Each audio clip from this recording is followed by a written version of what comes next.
Lieutenant General Rajiv Chaudhary, Director General, Border Roads Organization, to present the keynote address.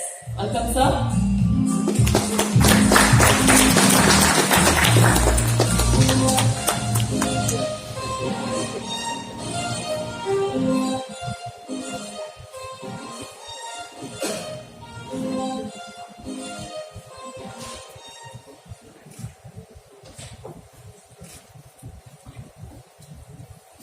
Good morning.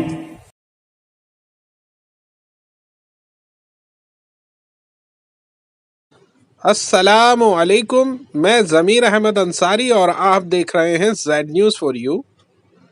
अर्ज़ यह है कि आपने अपने channel Z news for you को अभी तक सब्सक्राइब नहीं किया है तो सब्सक्राइब करें और साथ में दिए हुए बेल आइकन को भी दबाएं, जिससे हमारी आने वाली सभी वीडियोस के नोटिफिकेशन सबसे पहले आपको मिल सकें। All of you, and special thanks to Mr. Pratap Padode for getting us together on this very important day.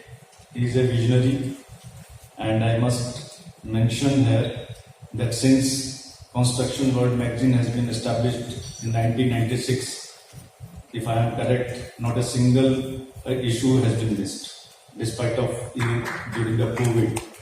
And we BRO are a keen subscriber to the magazine, and we understand a lot of things through this conglomeration of the articles on construction practices, the new technology and the products.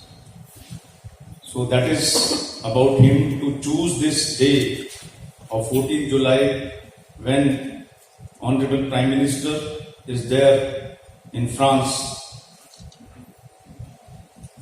making very important decisions for the country of procuring 26 Rafale aircraft for the Navy and 3 Scorpion submarines. And also, ladies and gentlemen, today is going to be a historical day when ISRO would be launching Chandrayaan 3 from Sriharikota. And after 42 days, making India the 4th nation to do the soft landing on moon.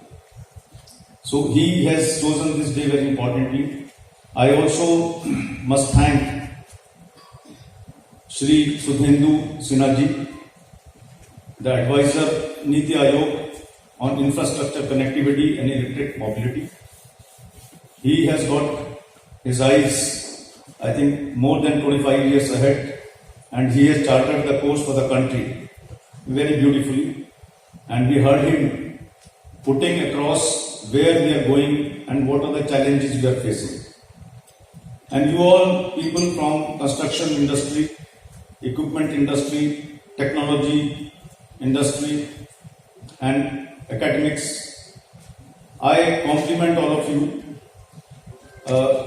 Maybe I will not use petty contractors. You are wonderful people, and because of you, the nation today is moving ahead.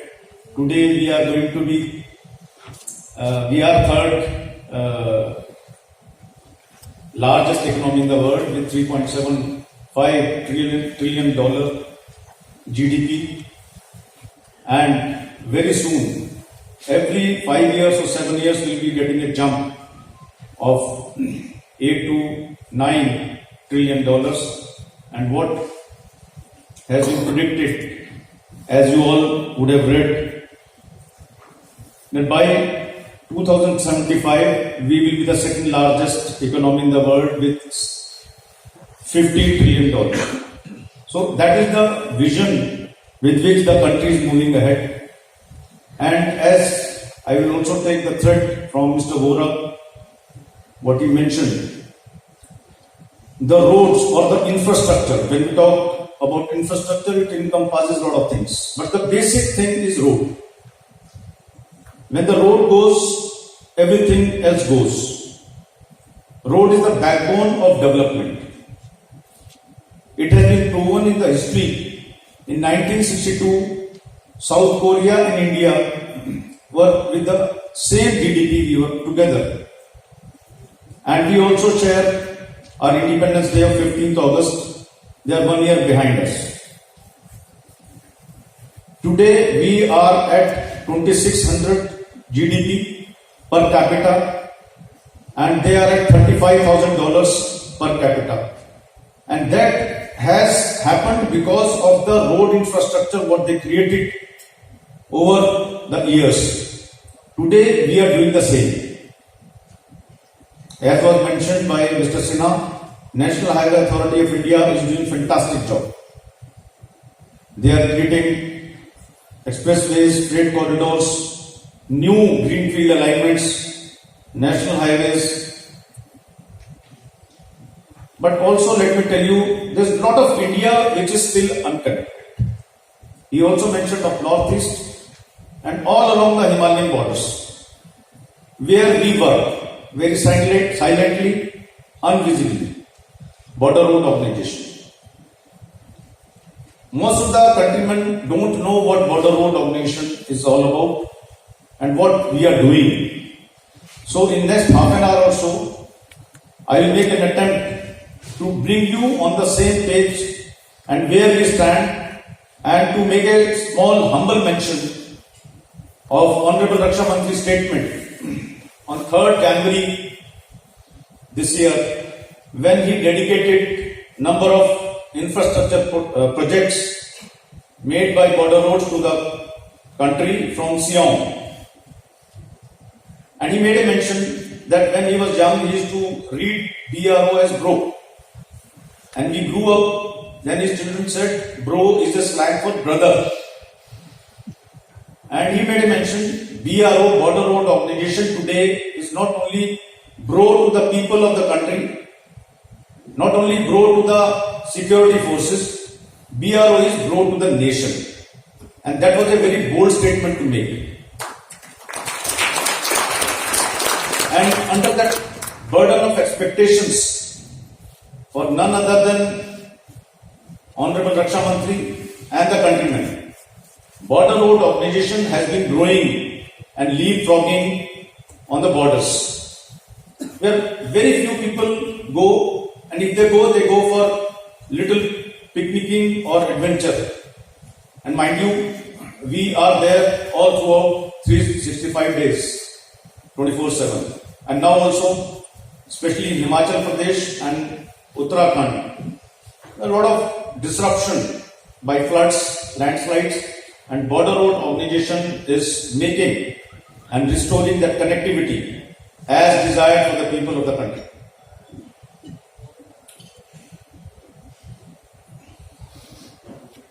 I will cover my little exposure on Border Road Organization and how we are going ahead, facing the challenges of transparency, automation, and inclusiveness of the contractors. Today, we hold a lot of meetings with the contractors and it is not across the table, it is on same side of the table. We are a team.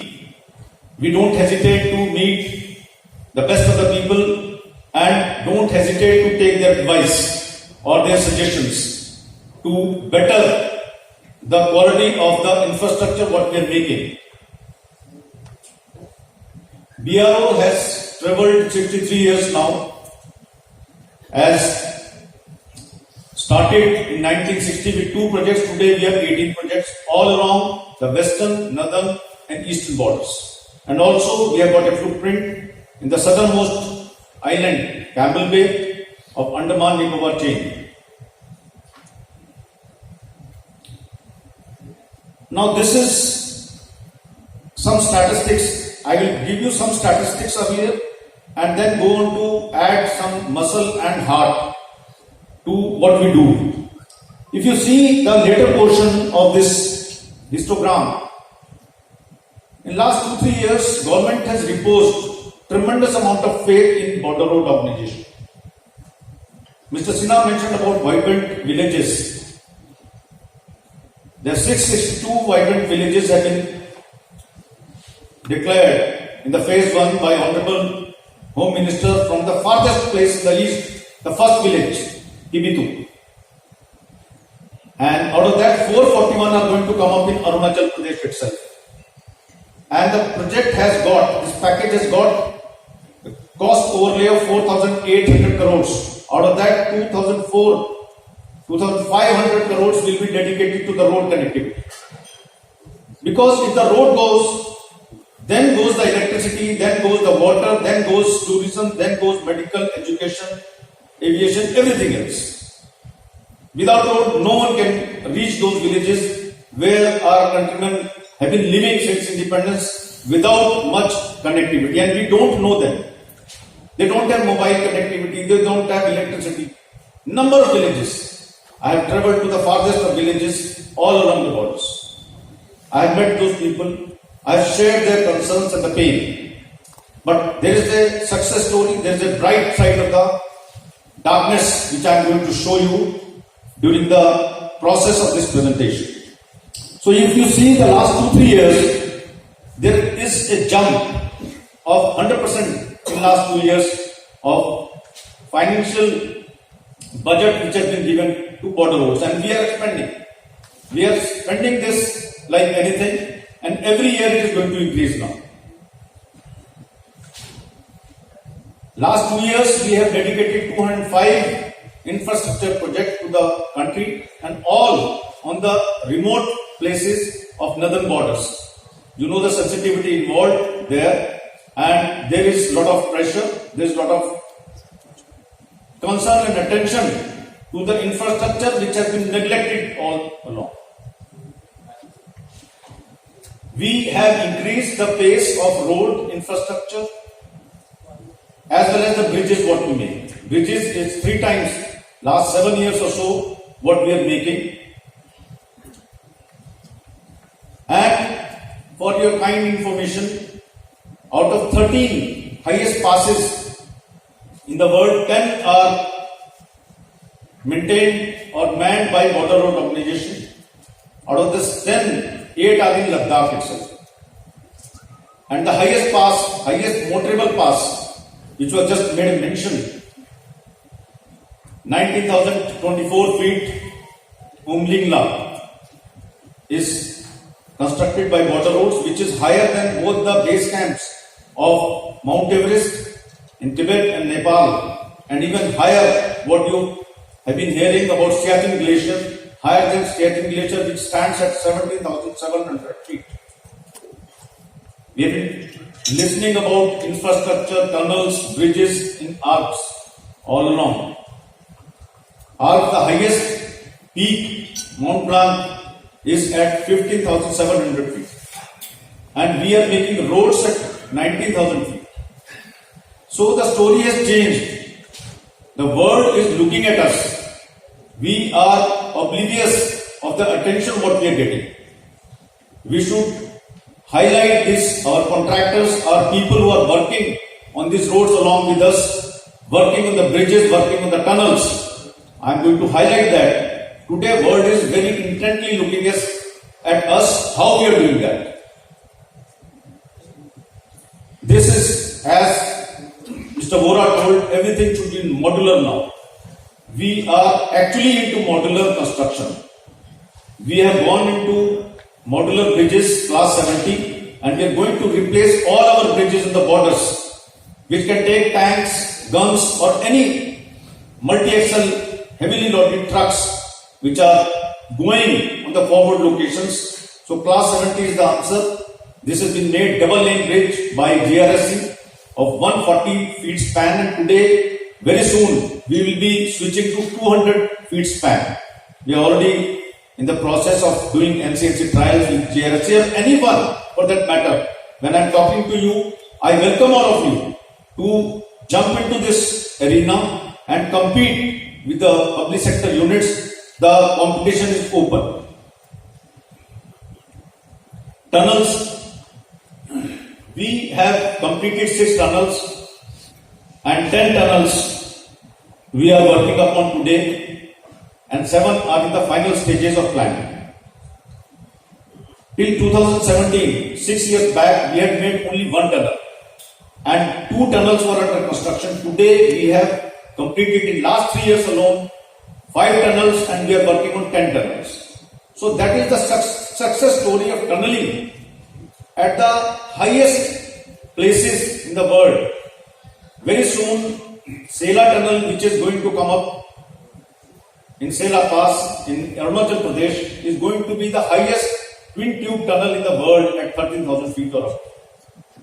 And government announced on 15th February this year Shangri-La tunnel, which is going to be the highest tunnel in the world, above Neela tunnel of China at 15,855 feet when it is completed. And we are already in the process of planning Kela tunnel in Ladakh, which is going to come up at 18,000 feet. Please understand, ladies and gentlemen, how every year we are progressing. So I request all of you who feel capable and confident to come to BRO to undertake these kind of projects, which will take nation ahead and put you also on the map of repute.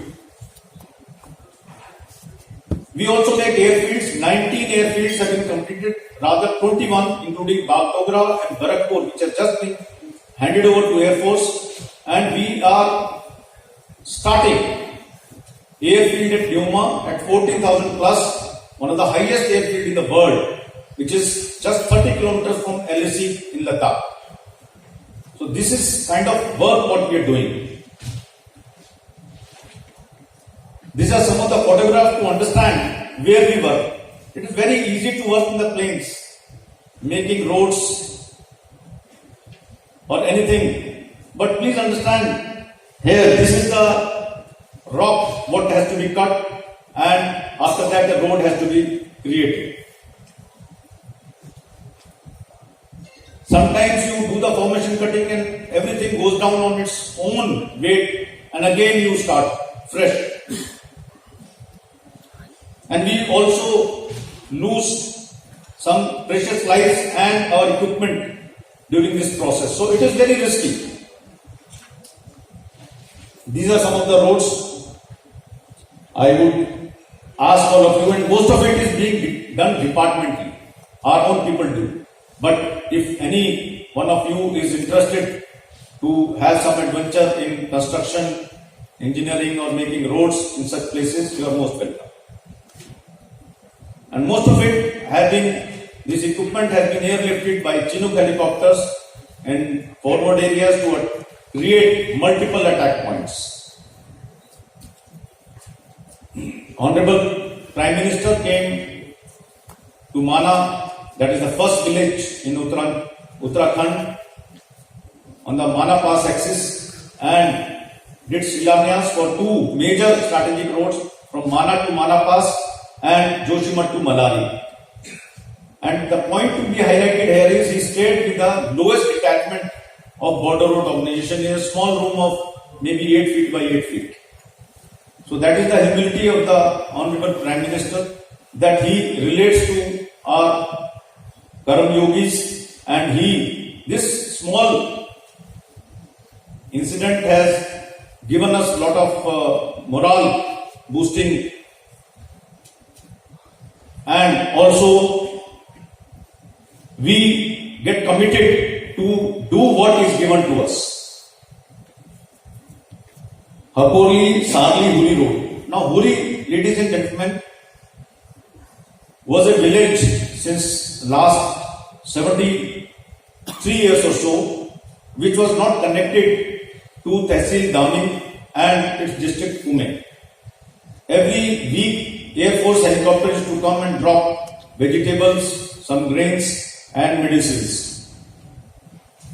Border Road Organization went there, made a bridge to connect it to Tehsil Downing, and made a road of 268 kilometers, and today the village is connected to the mainstay. The population of the village was 200, which had dwindled to 49 because all the young folk had come down. Today the population has again gone up to 300. It is the best example of reverse migration. A primary school has come up, primary health center has come up, and Border Road Organization is making another road ahead of this village, Huri to Tapa. and Honorable Prime Minister commended this feat because this is one of the examples of reverse migration, treating of reverse migration. Number of villages in Uttarakhand have become ghost villages. Someone of you come from there and you understand that people are coming down for better opportunities and leaving their native places, their land. This is the road which is leading to Huri. We are also in the process of making our roads zero fatality corridor on the international standards, putting all the protective works and crash barriers so to avoid any kind of accident on the mountain roads. This is Denchok, Shishumli Denchok 52-kilometer road is the highest road in the world today. And when I went and met these people there and I asked them how the life has been changed by this road, the old people said, when we used to go to Hanle is a major, big town, I will not say major town, big town on the foothills of this range. For any medical emergencies, it used to take us 3.5 days on horseback. And especially the ladies in the family way, most of them used to lose their lives. That was very painful. Today they take 3.5 hours to reach Hanle. So that is the transformation of life which is happening in such places. This is progress, this is development, what I call. Jolingong, 15,000 feet in Uttarakhand. Rang community stays there. There are a number of villages on this axis. Gunji, Kukti, Jolingong, if you have heard about it. Adi Kailash is there, the alternate to Kailash, Mount Sarovar Yatra. People, Shraddhalus goes there. And this Rang community 2 years back used to come down to Tanakpur and other plain areas of Uttarakhand because of the winters, harsh winters. Today because of this road, they stay there. So they don't come down. So this is what is border road doing to the people of the country, which is not known to the mainstream or the people who live in big towns. This is the southernmost point of the country at 6-degree channel, Indra Point. This point was not connected till now. We have connected this point and we are also going to make a permanent bridge on Galatia River, 260 meters, which will transform the lives of these tribals who stay there, who have not seen the main fruits of the development which is taking place. What we talk about and we experience every day, sitting in big cities, they don't even get the basic medical facilities, education, nothing. So today, border road has changed the life of, and these are 3-4 examples I am giving you. There are hundreds of such examples in Northeast, Geling, Lamang, Mazar, Taksin. All these places have been connected by the road. In Uttarakhand, in Ladakh, the most forward villages have been connected by the roads which were not connected earlier. Sela Tunnel, very soon it will be dedicated to the nation, possibly by Honorable Prime Minister. Nichipu Tunnel, already completed. Runways I have talked about. Neuma Airfield we are going to work very soon. And this will be made in 2 years, gentlemen, ladies and gentlemen. Neuma Airfield will be made in 2 working seasons, this year and next year. That is the speed with what BRO is working today. As Mr. Sinha told, our time overruns kill us. And time overruns also cause cost overruns. Border road is working on very tight schedule today. Early opening of passes, you can understand a person either can be put in a jail or can be put in a place which is not connected by road for 6 months. How depressing it can be. Ladakh used to get cut off for 6 months due to Zojila getting closed. And Zojila Pass gets the maximum snow precipitation in the world, 30 to 40 feet on the pass. This pass used to be opened in 6 months earlier, 3 years back. Now, from 110 days to 73 days to 68 days this year, we are shrinking that period of closure.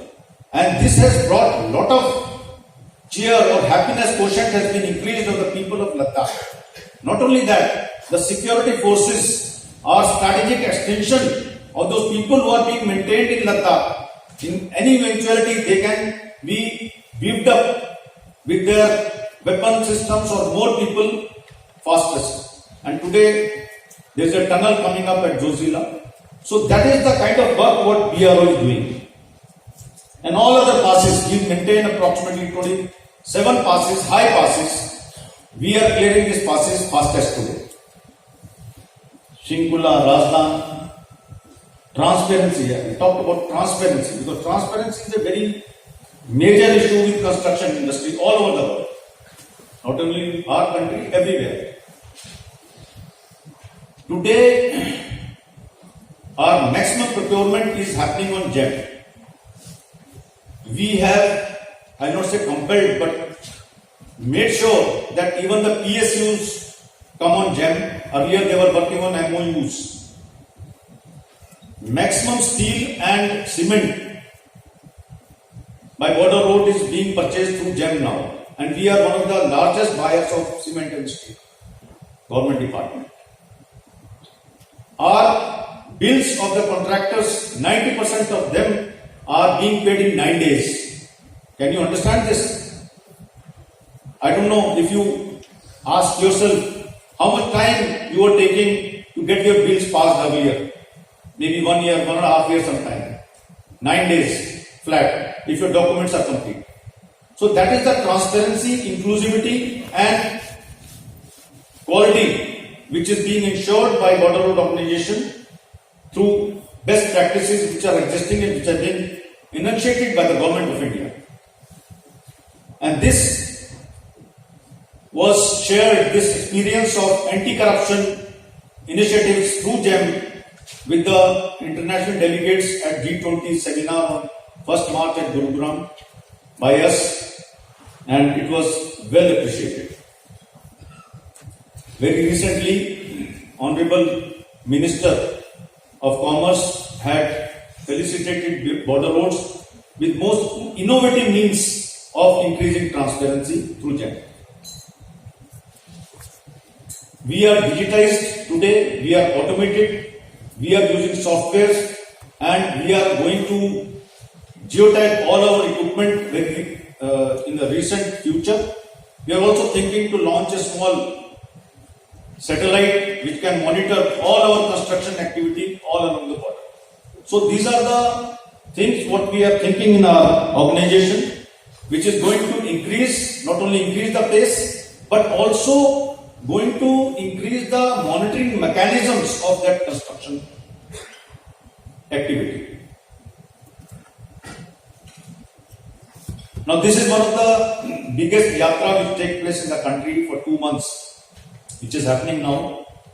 And last year, government of UT Ladakh, UT J&K took a decision to hand over both the tracks after that calamity happened to border road organization. We have widened those, especially Baltal track from 4 feet to 12 feet and put the handrails, strengthen the bridges.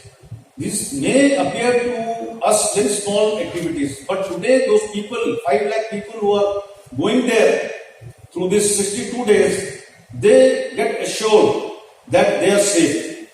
It is very risky to go from Baltal route if you have, some of you have gone in your life, and people want to go there because of their faith.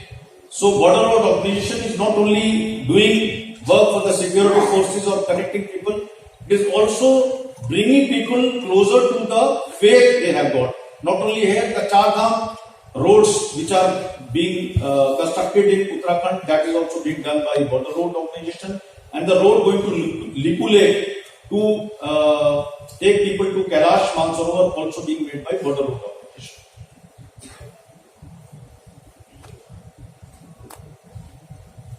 These are the tracks of Amarnath.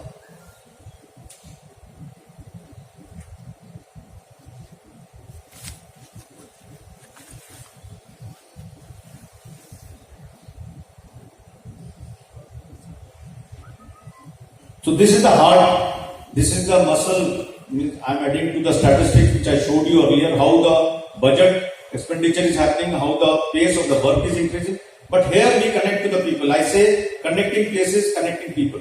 And border road is connecting the hearts all around the borders. Time is up. That is done. Yes. New technologies. This is the key thing. What I wanted to focus. All of you should contribute. Have been contributing in this field or domain. And we are using the latest of the technologies which are there. We are using steel slag in the road. We are using plastic for better creating impervious layers. We are using non-frost sub-base. We are also using cut and fit technology. We are also going to a lot of latest techniques of slope stabilization, geosynthetics in the shifting moraines. So all things what can be there, we are the front runners or the pioneers of using technology and best products in the construction. Can I take 10 more minutes, Mr. Tuta? It's okay with you? Thank you. We are also today, when I am speaking to you, working on a 3D printed building complex in Chandigarh, which is, when completed, another 2 months it will be completed, and it has taken only 6 months total in the world. So we also make roads, something like that. We are adopting all the new technology which is coming our way. We are also going to make or making highest 3D printed building in the world at Leh. So these are some of the things you can understand our involvement with the new technology. Steel slag in Arunachal Pradesh, cut and fit technology, all precast. Now this is a route guidance system which we used at Josila clearance first time, because we have put all our roads on the GIS.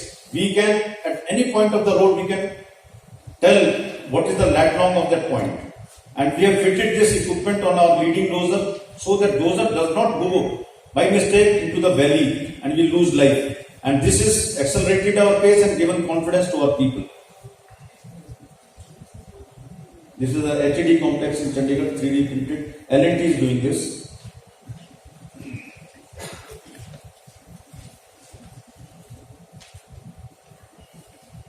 I'll just show you a clipping. सीमा सड़क संगठन ने उन्नत technology का इस्तेमाल करते हुए देश निर्माण में अपनी कार्य कुशलता का भरपूर प्रमाण दिया है। उन्नत टेक्नोलॉजी का इस्तेमाल कर यह संगठन तीव्र गति से विकसित भारत के सपने को साकार करने में अग्रणी है। उच्च गुणवत्ता वाली सड़कों के निर्माण, मरम्मत तथा रखरखाव की लागत को कम करने के लिए उपलब्ध प्राकृतिक और वित्तीय संसाधनों का प्रबंधन हमेशा एक प्रमुख मुद्दा रहा है। इस समस्या को सुलझाने के लिए जियोसिंथेटिक रीइंफोर्समेंट का इस्तेमाल सबग्रिड सुधार और आधार सुदृढ़ीकरण में किया जाता है। विभिन्न प्रकार के जियोसिंथेटिक उत्पादों में टेक्सटाइल, जियोग्रिड्स, जियोमेम्ब्रेन्स, जियोसेल्स, जियोनेट्स, जियोपाइप्स, जियोकॉम्पोजिट्स आदि शामिल हैं। वीआरओ प्राकृतिक संसाधनों को सुरक्षित रखने तथा सड़क पक्कीकरण कार्य की गति को बढ़ाने के लिए बनने वाली सड़कों में सीमेंट आधारित आधार प्रौद्योगिकी का इस्तेमाल कर रहा है। रिसाइकिल प्लास्टिक का सुरक्षित निपटान एक बहुत ही गंभीर पर्यावरणीय समस्या बन रही है। इस समस्या को सुलझाने के लिए वीआरओ वेस्ट प्लास्टिक को रिसाइकिल कर सड़कों के निर्माण में इस्तेमाल कर रहा है। वीआरओ ने लद्दाख में 2 कार्बन तटस्थ आवास योजनाओं का निर्माण किया है। इसके साथ साथ वह पूर्व निर्मित मोबाइल कंटेनर से बनाए गए आवास का भी इस्तेमाल कर रहा है। यह संगठन इंटरलॉकिंग कंक्रीट, ब्लॉक फुटपाथ, अत्याधुनिक रनवे, जल निकासी व्यवस्था, भूस्खलन को कम करने के लिए ढलान स्थिरीकरण, हिमस्खलन संरक्षण संरचनाएं, precast concrete technology, cut and fit technology के साथ आत्मनिर्भर भारत के तहत देश में निर्मित +70 डबल लेन वाटर पुलों का इस्तेमाल कर रहा है। इसके साथ साथ आने वाले दिनों में BRO, polybag vitamin, CRMB 55, warm mix, penetrant, ready mix, extra green diesel, smart life balls, steel slide और वाइट टॉपिंग टेक्नोलॉजी का इस्तेमाल करने जा रहा है। दूरदर्शिता और आत्मविश्वास से भरे इस संगठन का निरंतर यही प्रयास है कि यह नवीन और उन्नत तकनीक का इस्तेमाल कर देश के विकास में हमेशा अग्रसर रहे।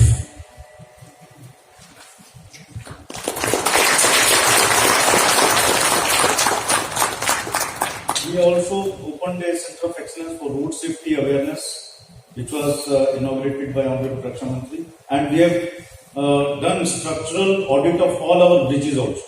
So we are very proactive. We are the only organization in the country which has done the structural audit of all its 900 plus bridges, and wherever we found weakness, we are retrofitting and strengthening those bridges.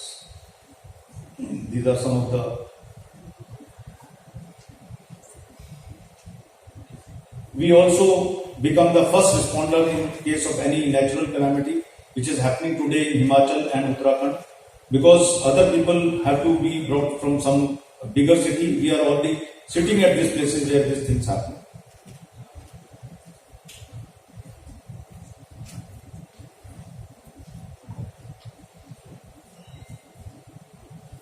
You can be rest assured, if you get stranded anywhere when you are traveling, you must go next to a border road establishment. They will welcome you and give you at least hot food and some accommodation willingly and with open heart.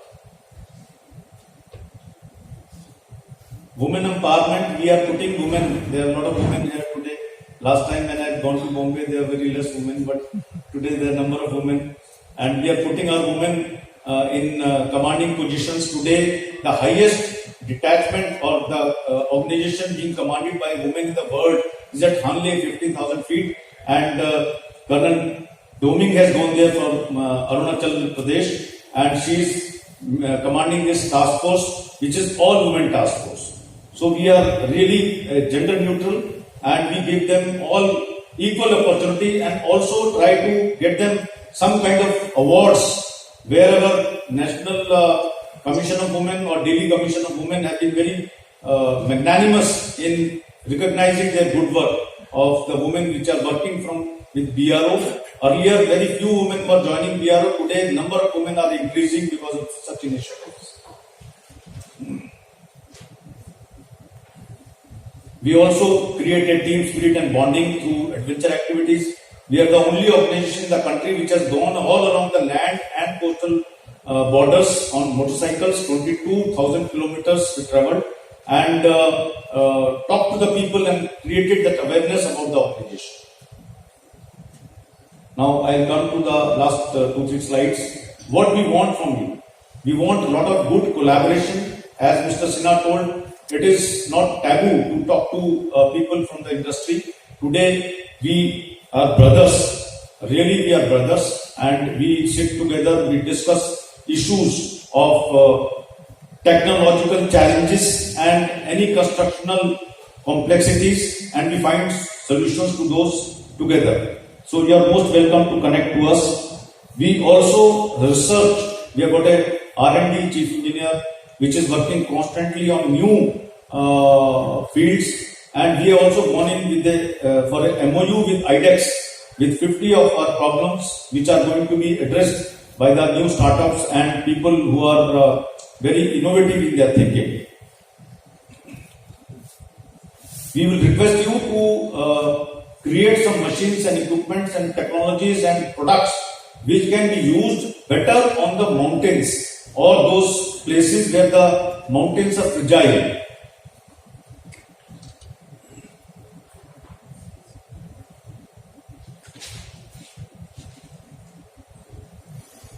So I will end with showing you some high points of border roads. This is the highest oxygen cafe at Umlingla. If you decide to go there at Umlingla and if you feel deficient of oxygen, because oxygen depletes to 45% of this place, Delhi or plains there. So there is an oxygen cafe that is the highest cafe in the world and maybe first of its kind in the country. Highest daily suspension bridge at Shiok, longest highway tunnel that you know, Atal Tunnel, and highest road in the world. Thank you, ladies and gentlemen, for patient hearing, and very sorry I exceeded my time. Thank you so much.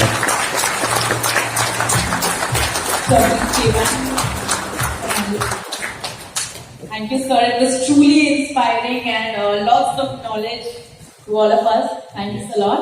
Can I please have Mr. Padore to kindly present a token of appreciation? Loud round of applause, ladies and gentlemen. It was truly inspiring.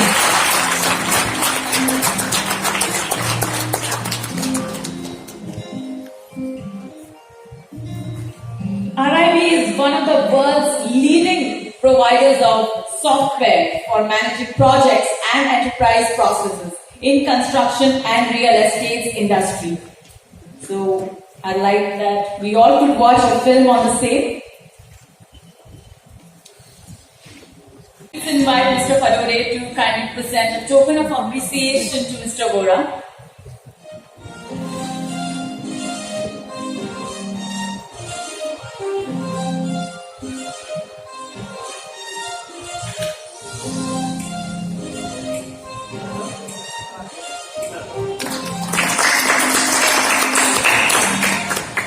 Thank you, sir. To highlight on government plans for adopting modern technology, let me invite our guest of honor for the day, Mr. Sudhendu J. Sinha, Advisor Technology Niti Ayog. A few words about him. Mr. Sinha has experience of over 30 years in operations, infrastructure planning, coordination and management at field and policy making levels in Indian Railways with considerable success and appreciation. His performance has been recognized and awarded twice at the national level and thrice at the ministry level. Welcome, sir.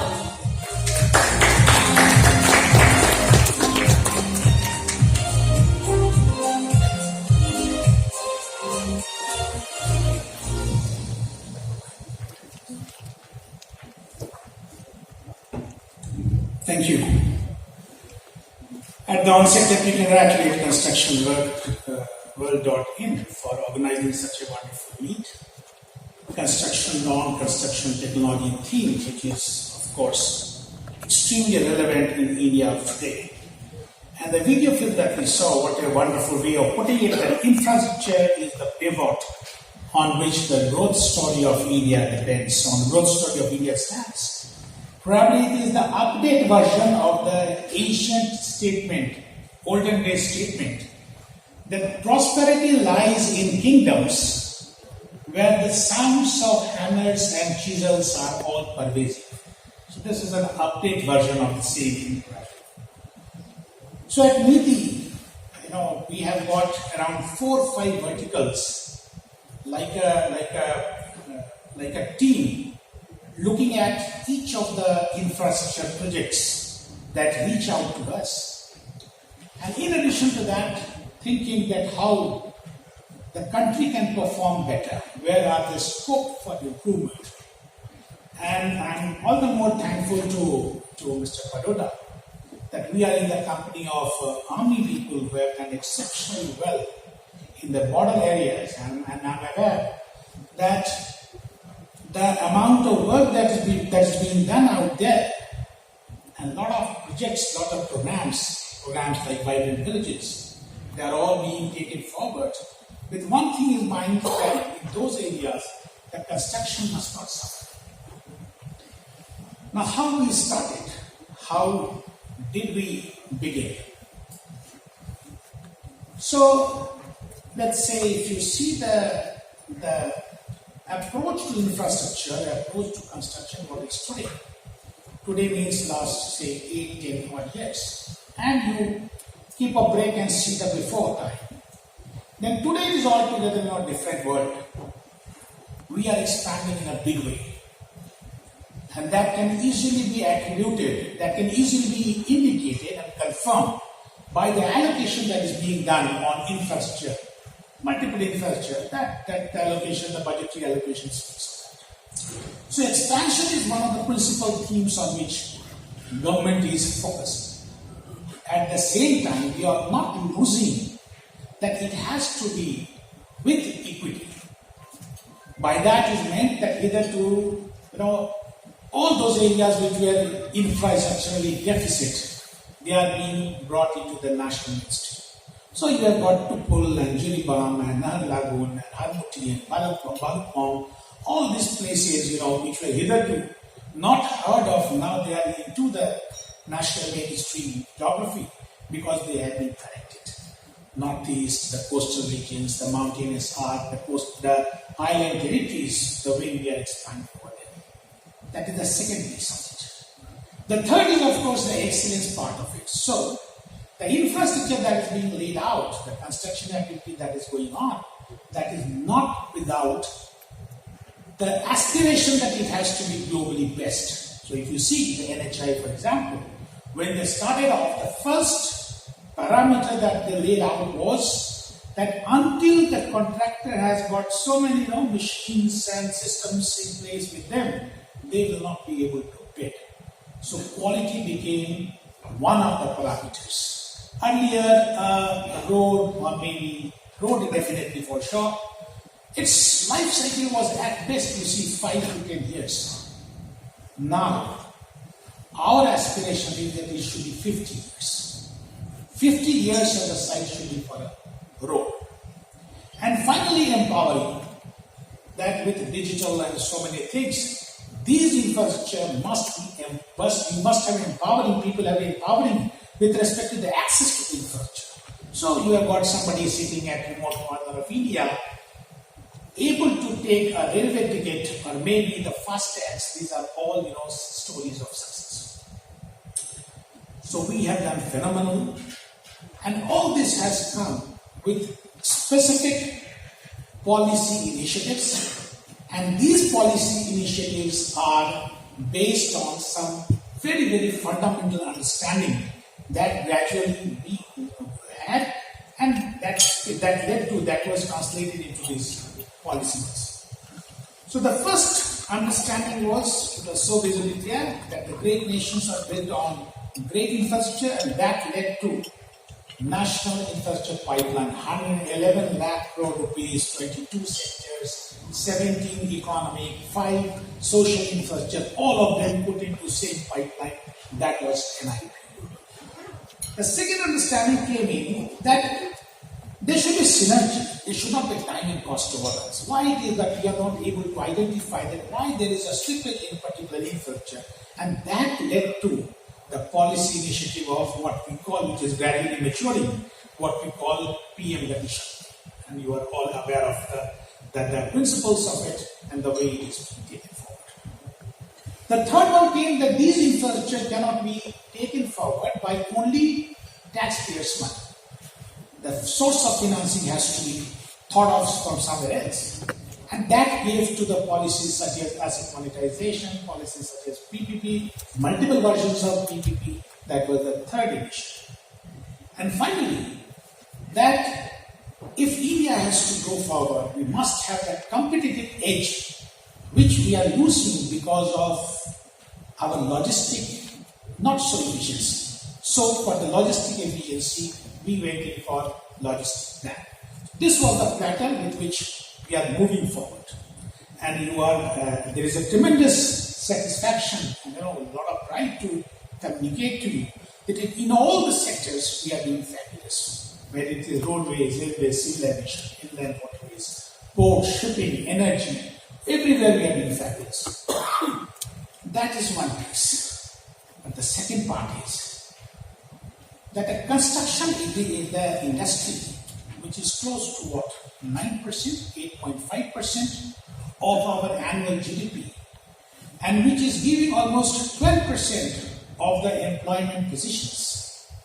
Why it is that 90% of the projects have time overruns? Why it is that 50% of the projects have cost overruns? why it is that a project at the industry which is so significant for the national mainstream, national India's growth story, why it is that it is the second least digitized industry. Why it is that out of 5 days is spent on the infructuous activity of just finding out information, because there are multiple versions of truth and we do not know how exactly we should be going at it. These are the challenges. And as I was going through the topics that will be for the discussion today, my sense is that 60% of these problems these hassles can be solved if we are able to address to the project preparatory activities, project design, the construction planning and management, stakeholder coordination engagement, and finally the payment management and project financing. These are the areas which I saw that this is what we are going to deliberate throughout the day, and probably we will come with some solid solutions that can be taken forward. Now, where do we go next from this stage? First is that if the government's approach to infrastructure is whole of government, why in a particular project it cannot be whole of project? So, if I am the project designer, he is the labor in charge, he is the contractor, that one is somebody is financing it, why all of us cannot have the same visibility of the project the way it is coming up? This particular, of course, I'm indicating to BIM and the way it was being told that we have got 5 and 60 standard of BIM that is being, it is already being done in the country. In a couple of metro projects I see, in rapid rail transport system I see. BIM has to be something that has to be proliferated in a big way. It has to be mature. Everybody must have visibility. Everybody on his laptop should see that, okay, if this is what the construction was, how much is the green today? And if there is a lapse on part of any particular team, how other team members can pull up, precisely like a game of soccer, how others can pull up so that the entire delivery is on time with the same quality without compromising on the standards. BIM is going to be the second thing. And there is another one. We in government always have a touch me not kind of feeling with the contractors. So if an officer is talking to a contractor, maybe it is thought that probably there is something wrong, some fishy thing is going on. Increasing the contractor's capacity, taking them to be a part of stakeholder. This is another major thing that has to be brought into it. He is the person over there because he is actually going to implement it. And if we have to grow, if the country has to grow, we cannot be only relying on, say, 4 or 5 what we call big contractors. If you see in country, in construction maybe 3. If you add maybe signaling or maybe other soft area, there will be another 2. So 5 major contractors are there. And all others are very satisfied, very happy in calling themselves petty contractors. It's amazing kind of, colonial mindset. That a person derives prestige in calling himself that I am a petty contractor. I have got a petty contract. Amazing. So it's needed, number one. Those who are great, agreed, we should be helping them out further to increase all the more power. But at the same time, we cannot be, at the mercy of 4 or 5 of them. We should more have those big players, A. B. These small little people, these so-called petty ones, the side players, they have to be strengthened. Otherwise, we will land into a major crisis maybe at some time. And at times we do. Why it is that in India, we do not have contract systems or contract positions, contract people out here who can take a project somewhere in Europe or US or maybe in external, in foreign geographies and say that, okay, we are ready to deliver it. we are very few. So if you leave aside maybe the corn and maybe rice, that would more of consultancy, less of construction. We have very few such people who can go outside and deliver.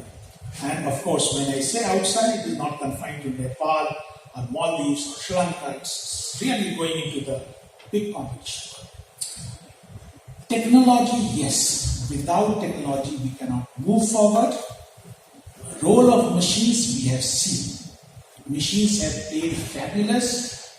Now technology, innovative business models, financing, all of them have to combine together if we have to pull off the awesome.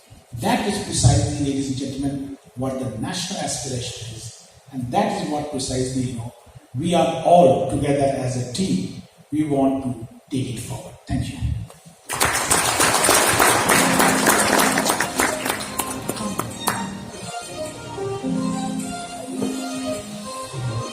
Thank you, sir. May I please invite Mr. Parode to present a token of appreciation?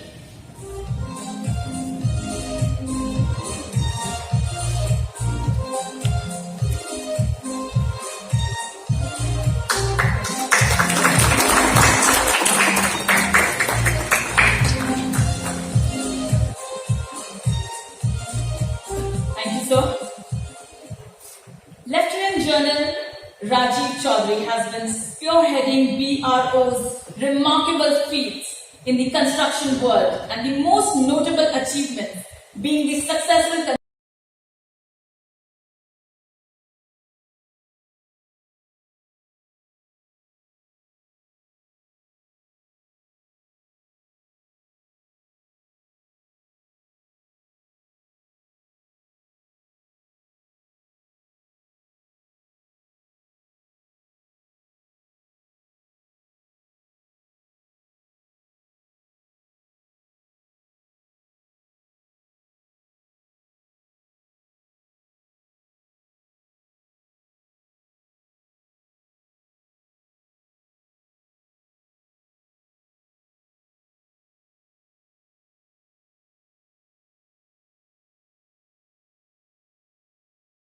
But when we can embrace it, there is a time and a place, and probably event chart when somebody invokes something like that. So I was witnessing an event in the US, and they were demonstrating, and it's not only US, during my forays into smart cities particularly, I've seen so many cities planned technology in such a way that they can simulate the exact way if a flooding were to take place, which areas would get flooded, which areas need healthcare, which need some other kind of assistance, disaster planning, etc. It is actually right now absolutely so possible to do that that actually we should be wondering whether we are investing right or not. So when I say investing right, because we can always think that something is more expensive at certain time, but we have to see the collateral damage that occurs when these events actually happen. And okay, the point is that these events don't occur every time, and that's why we feel that they are unnecessary. So for example, Delhi floods we've seen last year, this year, but for several years before it didn't really happen that bad. So do we think that it is necessary or not? Now that's why I leave it to events, the time and place, why I mentioned. Because one has to actually explore the real loss and damage that takes place, and even if it were to happen once in 4 years or 5 years, whether it is worthwhile or not. Speaking more on another topic, I think a lot of people may have or may be planning to see Indiana Jones.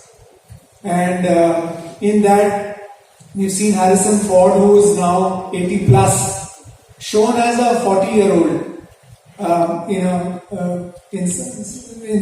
flashback portion of the film. And they have been able to resurrect his 40-year-old image from the images, library images of all his films that he's done, because Indiana Jones is an iconic film.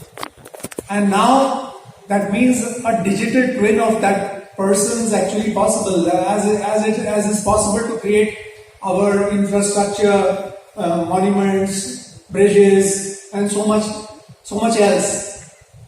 And the beauty of the digital twin, I think, has come in the form of this movie, I think, to make people understand the revolutionary impact that it can make. Obviously, the advantages for digital twinning structures and infrastructure are manifold. And again, if one were to calculate the total cost of resurrecting them in time to come, and therefore having the asset with you today, then again the life cycle costing needs to be taken into account. That's where we miss out a lot of times. And I think that goes back to planning. And I'm happy that we have Niti Aayog here with us to shed some light. So I believe that technology happens when the law is either the law enforces it, or there is a clear benefit to its users, or there are propounders for such technology. So just yesterday or a few days earlier, a company, $5 billion construction company in the US, set up a $100 million fund. And that fund is going to only invest in innovation in construction. Now, that's where, again, I implore the industry to think about it, that how much do we really invest in research? Obviously, margins are very thin, so I totally agree that, it's tall talk to say that, but where are the margins? And our technology evolution is also facing the same pressures of margins. So somehow we need to take into account when planning projects now that are we leaving any margin for research? Can that be accommodated somewhere such that companies are forced to do the research if they were to claim some benefits, or some other strategy like that, because we have plenty, even with the minimal resources. A lot of the people down the line are doing excellent research, which we call jugaad, and they bring out various methods absolutely unknown, which we see lots of times on videos, and some they have actually helped. On the organized side, I think we have BRO with us, and BRO will share with us probably technologies that we think that could not have happened in India. So they are again one revolutionary chapter of our country which doesn't get celebrated often enough. And that is why we have been fortunate enough to have the Director General grace us with his presence. He will be joining us shortly, and we'll be happy to listen to him and know that our country at its borders and at various difficult terrains, what kind of technology they are using, and that will bring us some respite despite whatever criticism that I might have laid out during my earlier remarks about our penchant for technology. So I think investment now in terms of, we are also seeing, for example, IIT Madras is doing one, a post office is coming up in Bangalore, and the cost for producing that, because there are, I think, less than 10 people actually working on that, on the post office, and the cost is something like 2,000 rupees a square foot of construction, and that is obviously because of 3D printing. So, technology, when it has when you also propagate the fact that it was done at a low cost, or some benefit needs to be attached. I always tell the technology industry that unless and until you also announce the financial benefit to the user is not going to take the first step of actually adopting it. So as journalists, we like to always take projects and cull out the financial benefits that come out of it, because that's what the strained margins need for the industry. And therefore, I think this conference today should be an eye-opener for a lot of people, a lot of users. I would encourage you all to, ask questions and network so that we can know the best ideas that we ought to share amongst us. ASAP Info Global Group and First Construction Council have been doing this event year on year, and we have certain other events coming up. We have the Infrastructure Today Conclave Northeast coming up on 4th of August in Guwahati, where we are showcasing railways, roadways, all logistics, power, all the various segments which the area was deficient on, and how the central government has now endowed funds there in order to speed up the infrastructure development in that area. We then have our India Construction Festival in Delhi on 13th of October, which is the 21st year for the Construction World Global Awards. We do this, so please mark this date, 13th October in Delhi, because we are going to be in the city again with a full day of, there is a road conference, the 12th India Road Conference. We have the 11th Equipment India Awards, and we have the 21st Construction World Global Awards. These awards, we not only celebrate the fastest growing construction companies, we also honor, felicitate global contractors and design engineering firms. These are rated by our partner magazine, Engineering News Record from New York. So it will be a day of a lot of celebration, a lot of learning from the roads. And at the end of the year, we are also doing our Cement Expo at Manekshaw Center in December. So we are, I think, this year all dedicated to Delhi in that sense. And let's begin our day's proceedings and have a very, very enlightening day. Thank you.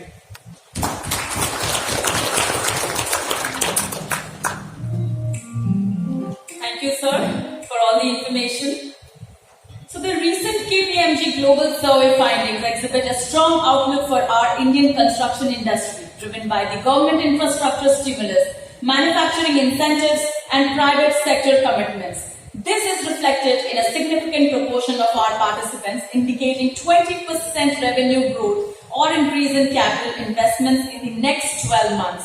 I now invite Mr. Sunil Bora, Partner Business Consulting and Transformation, Major Projects Advisory and Industry 4.0 KPMG India, to highlight the role of technology in construction. Mr. Bora has been over 18 years of professional experience in infrastructure, first as an industry professional with Lausen and Turbo Limited, and then in an advisory consulting capacity. Please welcome, sir.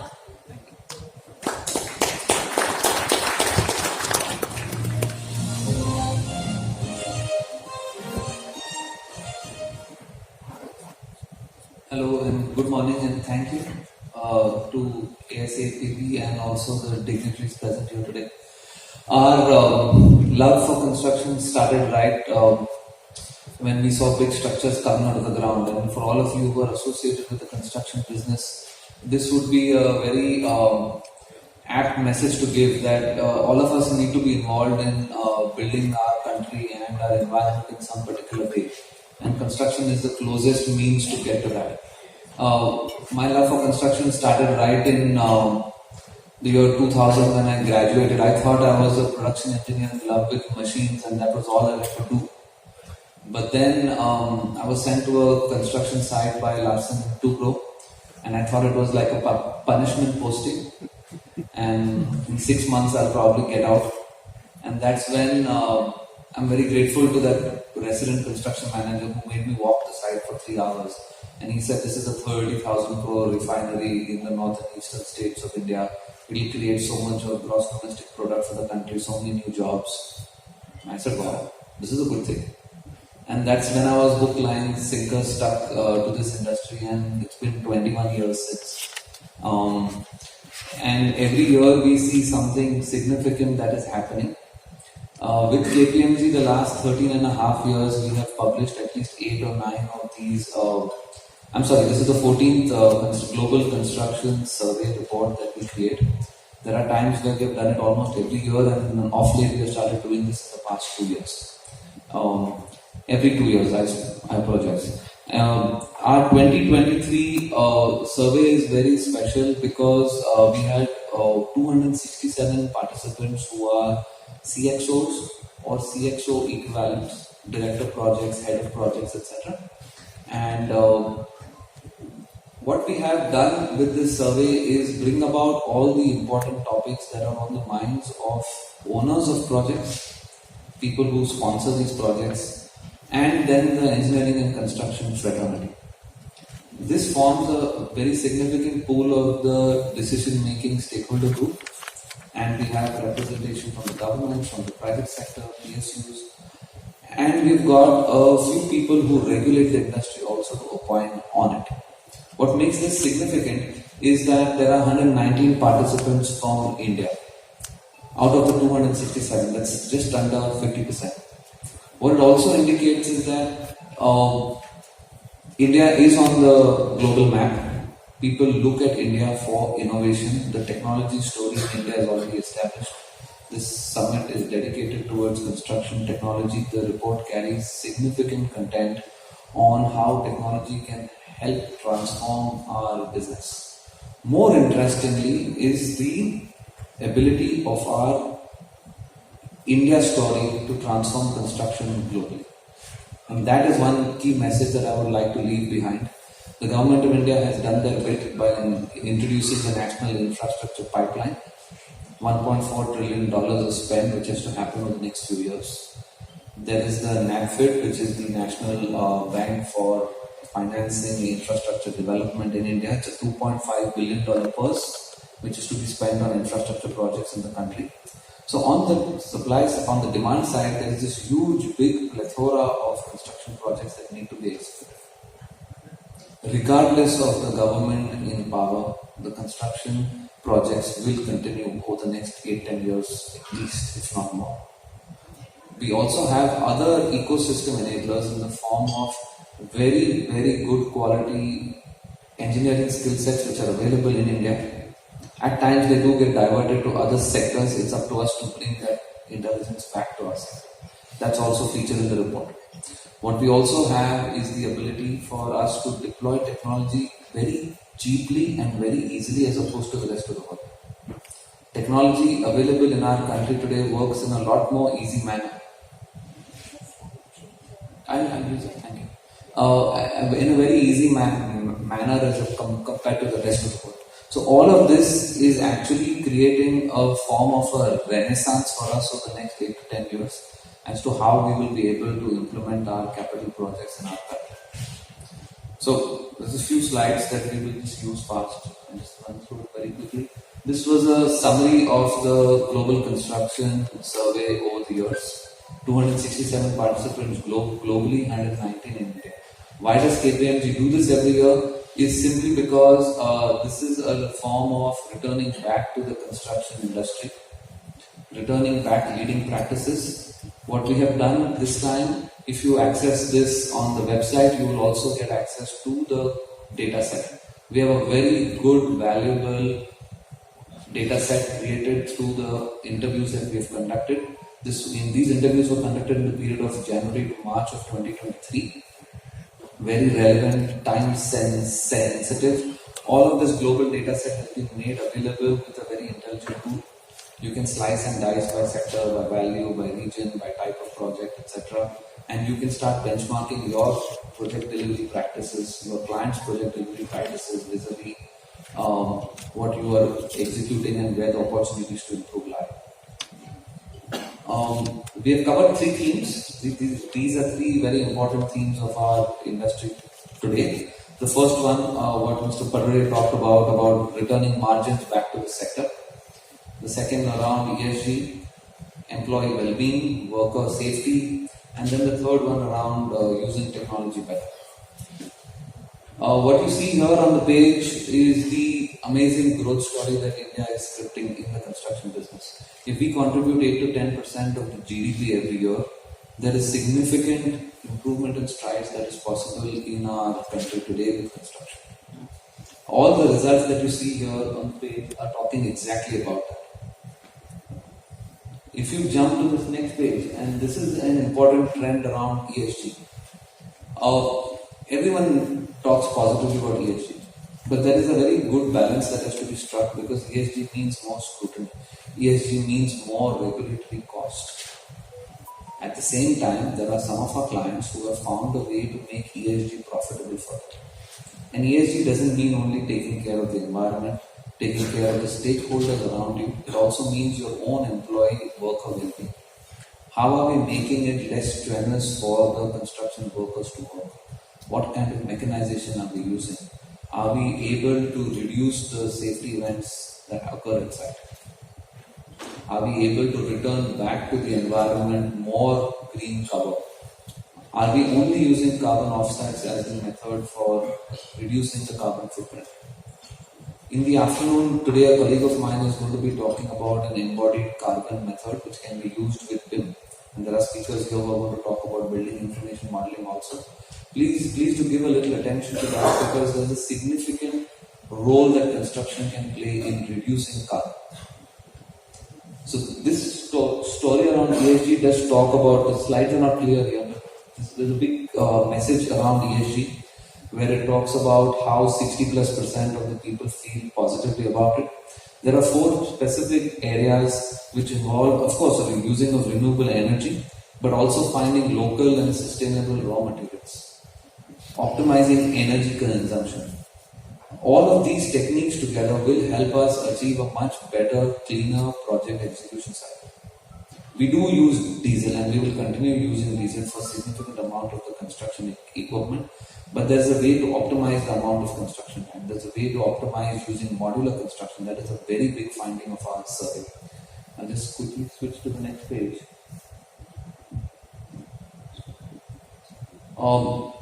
The third part of our report talks about digital and technological innovations. These don't only mean software. These mean innovation where software plus digital plus smart working techniques applied together. If all of you have ever thought of Lego or played with Lego blocks, please look at your construction project in that manner. There is a significant amount, and if you have learned in school, we learn permutations and combinations. 10 Lego pieces can be assembled how many ways? I'm not going to answer the question, please do consider that number. If you take 2 pieces at a time, it's NP2, and we can continue the math. The truth is that our designers need to change the way they are going to design their projects. If you design for modular, you purchase for modular, you execute for modular. That allows you to improve safety, it allows you to improve quality, it reduces time and cost of construction. What investment is required is in creating those modular yards and modular construction capability. That's an investment we need to make. This report talks extensively about the returns on investment for different technologies. This report talks extensively around the returns that are made by using construction technology better. There are 4 particular technologies that have been identified, starting with the ubiquitous integrated project management information system. If every time someone gave me a rupee for saying that can you improve my AMIs, we would all be very wealthy people today. So the answers are like 73% of our respondents in India. That is 73% of 119 CXOs felt that PMIS, Project Management Information System, gave them the best return on investment. It was closely followed up by items such as digital twin, building information modeling, and few others that the report will talk of. Just quickly switch next. How do we attract the next gen, and how do we bring them back to construction? Like I was influenced by seeing structures coming out of the ground, I felt there is lots that we can do for our youth. We are one of the youngest vibrant economies demo graphics are on our sites. We should be able to do this. So the report has done a good amount of research. There are three very specific things. If the company generally talks about using digital tools and actually walks that path, if we use more digital in construction, if we actually start walking the path on ESG and building awareness around ESG, and the most important, innovative training programs delivered innovatively. These are the three very specific highlights, and the global and the India metrics match. 267 people globally in senior decision-making positions have said these are the three reasons that we can actually use to bring talent back to this business. So that's another big finding for you. And then we talked about advanced data analytics, integrated PMIs, digital twin, building information modeling. These are the ones that are returning maximum return on investment. And I'm not going to talk about white papers which are available in plenty that show research on how much money can be saved, how much margin can be added. We are talking about at least 10% improvement in time and cost. That means 10% cost goes down, 10% time goes down. If we are able to use any one of these four technologies in the correct way. And I'm just going to take a minute to talk about, my time is up here, I'm going to take a minute just to talk about the correct way. When we say BIM, BIM is not the forte of only the designer. There's a session in the afternoon that talks about taking 3D BIM to 4D and 5D. There's a 6D where the BIM becomes your digital twin and gets connected to the operating equipment. We need to design for that. We need to have a 3 or 4 year vision for every investment that we make at least. It's only in that way will you plan right, you will design right, you will purchase right, you will construct right. And we did speak about modular. I'm not going to waste your time on the slide. You have it in the report. We have at least 1/3 of our people have promised to use modular on at least 50% of their projects over the next 5 years. There's a big opportunity for the business to even supply modular services. Like a whole new industry is going to be created in India. And that's where we are. Thank you very much. I'm available here if there are any questions. There's a QR code. You can access our report online and have a few hard copies also.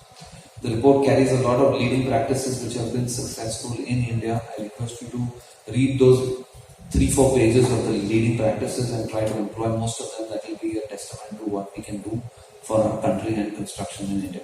Thank you very much.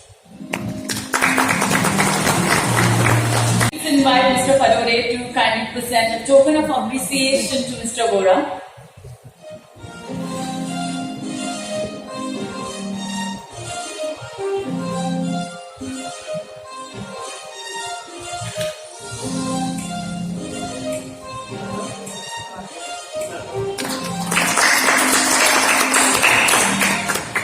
Thank you, sir. To highlight on government plans for adopting modern technology, let me invite our guest of honor for the day, Mr. Sudhendu J. Sinha, Advisor Technology Niti Aayog.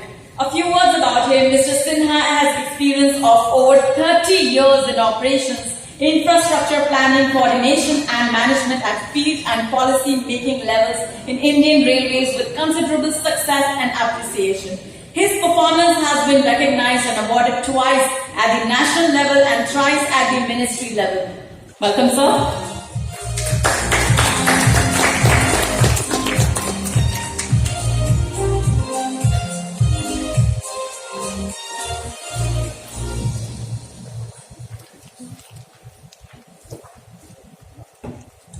Thank you. At the onset, let me congratulate Construction World.in for organizing such a wonderful meet. Construction non-construction technology theme, which is, of course, extremely relevant in India today. And the video clip that we saw, what a wonderful way of putting it, that infrastructure is the pivot on which the growth story of India depends, on the growth story of India stands. Probably it is the update version of the ancient statement, olden day statement, that prosperity lies in kingdoms where the sounds of hammers and chisels are all pervasive. So this is an update version of the same thing. So at Niti, we have got around 4 or 5 verticals, like a like a team looking at each of the infrastructure projects that reach out to us. And in addition to that, thinking that how the country can perform better, where are the scope for improvement. And I'm all the more thankful to Mr. Baroda that we are in the company of Army people who have done exceptionally well in the border areas, and I'm aware that the amount of work that's being done out there, and a lot of projects, a lot of programs like Vibrant Villages, they are all being taken forward with one thing in mind, that in those areas, the construction must not suffer. Now, how we started? How did we begin?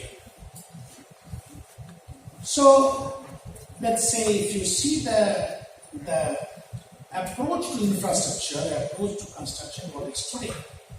Today means last, say, 8, 10 odd years. And you keep a break and see the before time. Then today it is altogether a different world. We are expanding in a big way. And that can easily be attributed, that can easily be indicated and confirmed by the allocation that is being done on infrastructure, multiple infrastructure, that allocation, the budgetary allocation speaks of that. So expansion is one of the principal themes on which government is focused. At the same time, we are not losing that it has to be with equity. By that is meant that hitherto, all those areas which were infrastructurally deficit, they are being brought into the national mainstream. So you have got Tupul and Jiribam and Nahar Lagoon and Harmuti and Balapong, all these places, which were hitherto not heard of, now they are into the national mainstream geography because they have been corrected. Northeast, the coastal regions, the mountainous arc, the island territories, the way we are expanding over there. That is the second piece of it. The third is, of course, the excellence part of it. So, the infrastructure that is being laid out, the construction activity that is going on, that is not without the aspiration that it has to be globally best. So, if you see the NHI, for example, when they started off, the first parameter that they laid out was that until the contractor has got so many machines and systems in place with them, they will not be able to bid. So quality became one of the parameters. Earlier, road, or maybe road definitely for sure, its life cycle was at best, 5 to 10 years. Now, our aspiration is that it should be 50 years. 50 years of the site should be for a road. And finally, empowering. That with digital and so many things, these infrastructure must have empowering people, have empowering with respect to the access to infrastructure. So you have got somebody sitting at remote corner of India, able to take a railway ticket or maybe the FASTags. These are all stories of success. So we have done phenomenal. And all this has come with specific policy initiatives, and these policy initiatives are based on some very, very fundamental understanding that gradually we had, and that was translated into these policies. So the first understanding was, it was so visibly clear that the great nations are built on great infrastructure, and that led to National Infrastructure Pipeline, 111 lakh crore rupees, 22 sectors, 17 economic, 5 social infrastructure, all of them put into same pipeline. That was NIP. The second understanding came in that there should be synergy. There should not be time and cost overruns. Why it is that we are not able to identify that why there is a slippage in particular infrastructure, and that led to the policy initiative of what we call, which is gradually maturing, what we call PM Gatisha. And you are all aware of the principles of it and the way it is being taken forward. The third one came that these infrastructure cannot be taken forward by only taxpayers' money. The source of financing has to be thought of from somewhere else. And that gave to the policies such as asset monetization, policies such as PPP, multiple versions of PPP. That was the third initiative. And finally, that if India has to go forward, we must have that competitive edge which we are losing because of our logistic not so efficiency. So for the logistic efficiency, we went in for logistic plan.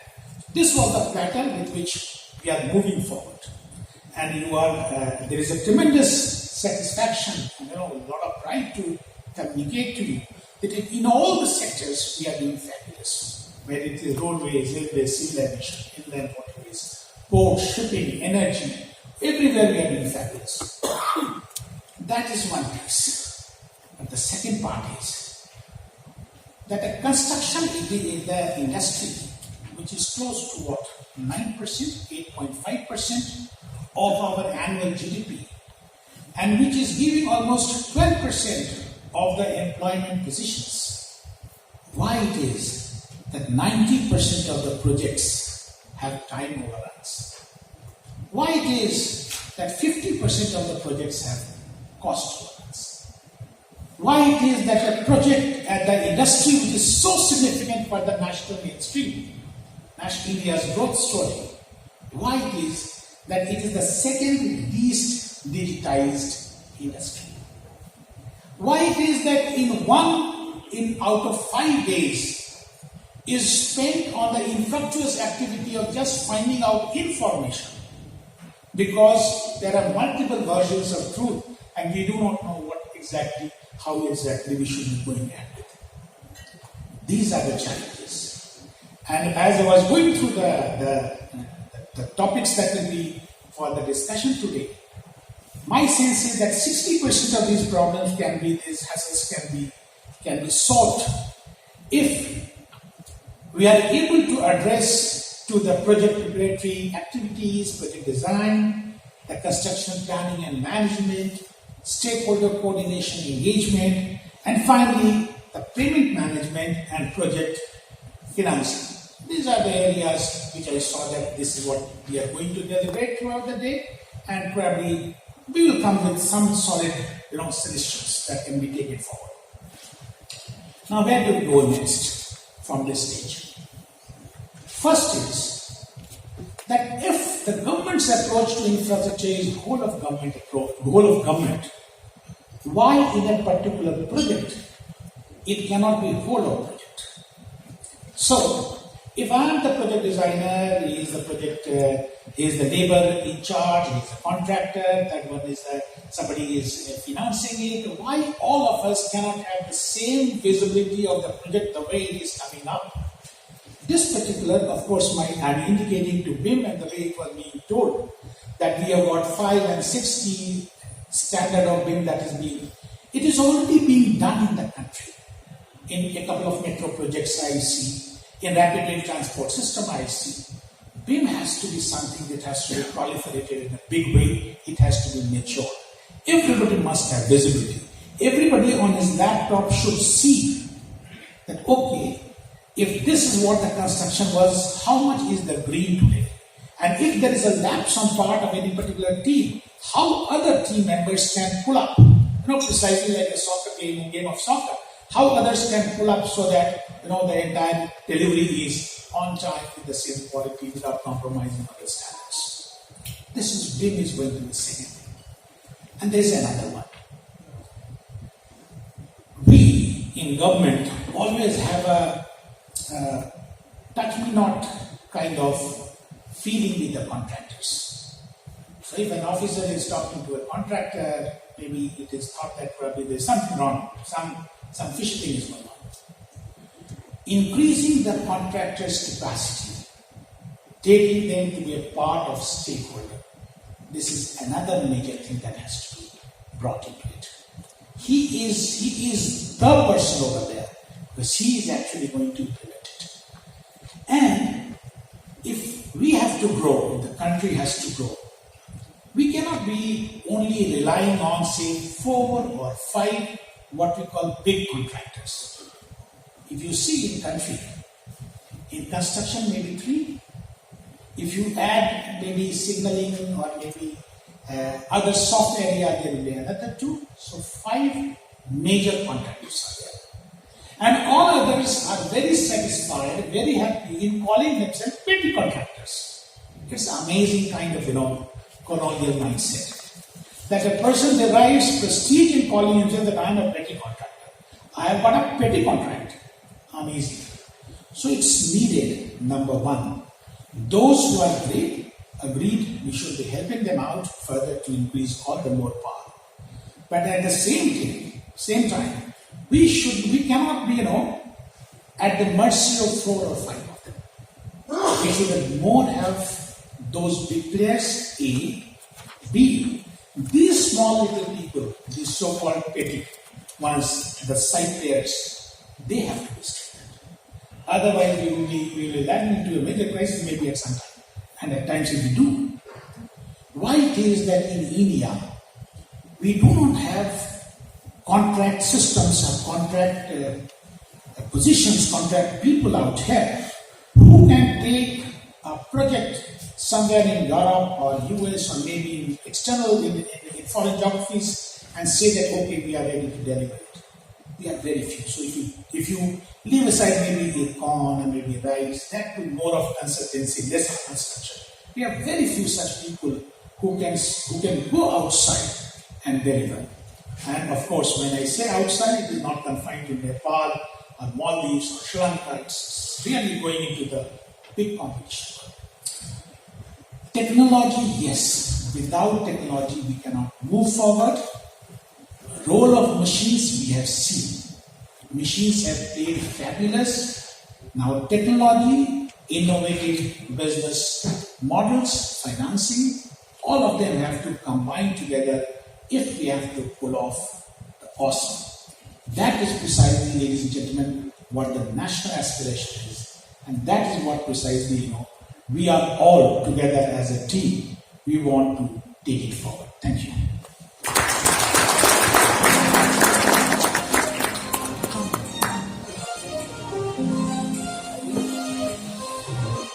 Thank you, sir. May I please invite Mr. Parode to present a token of appreciation?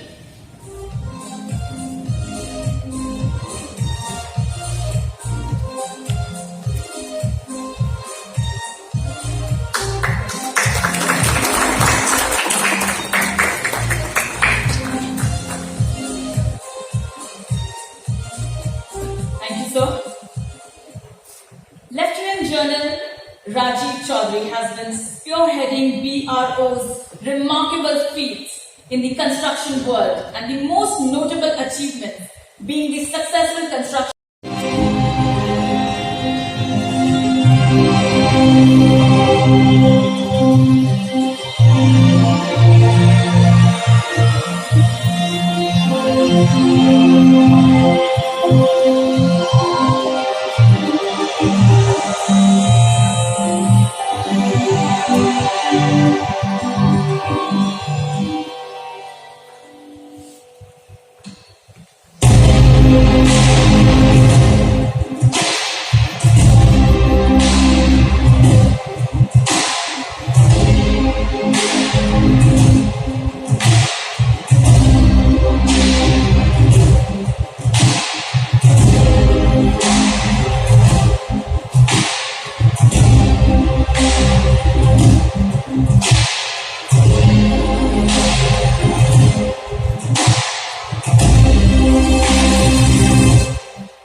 I now invite Mr. Devendra People, Regional Director BD, RIB Software, to share his insights. Welcome, sir.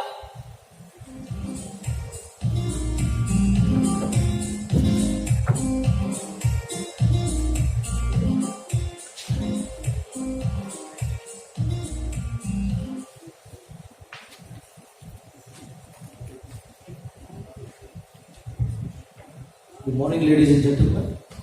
It's my pleasure to be here. I see so many lovely faces here, though the weather conditions not supportive. I love to see men embrace here. I've heard that a couple of days ago there were a lot of talks about the orange alert in Delhi and the nearby region, and because of the critical weather conditions, and a lot of flood-like situation in the northern part of India. That's happening because of the climate change, that's happening because of the environmental change across the globe.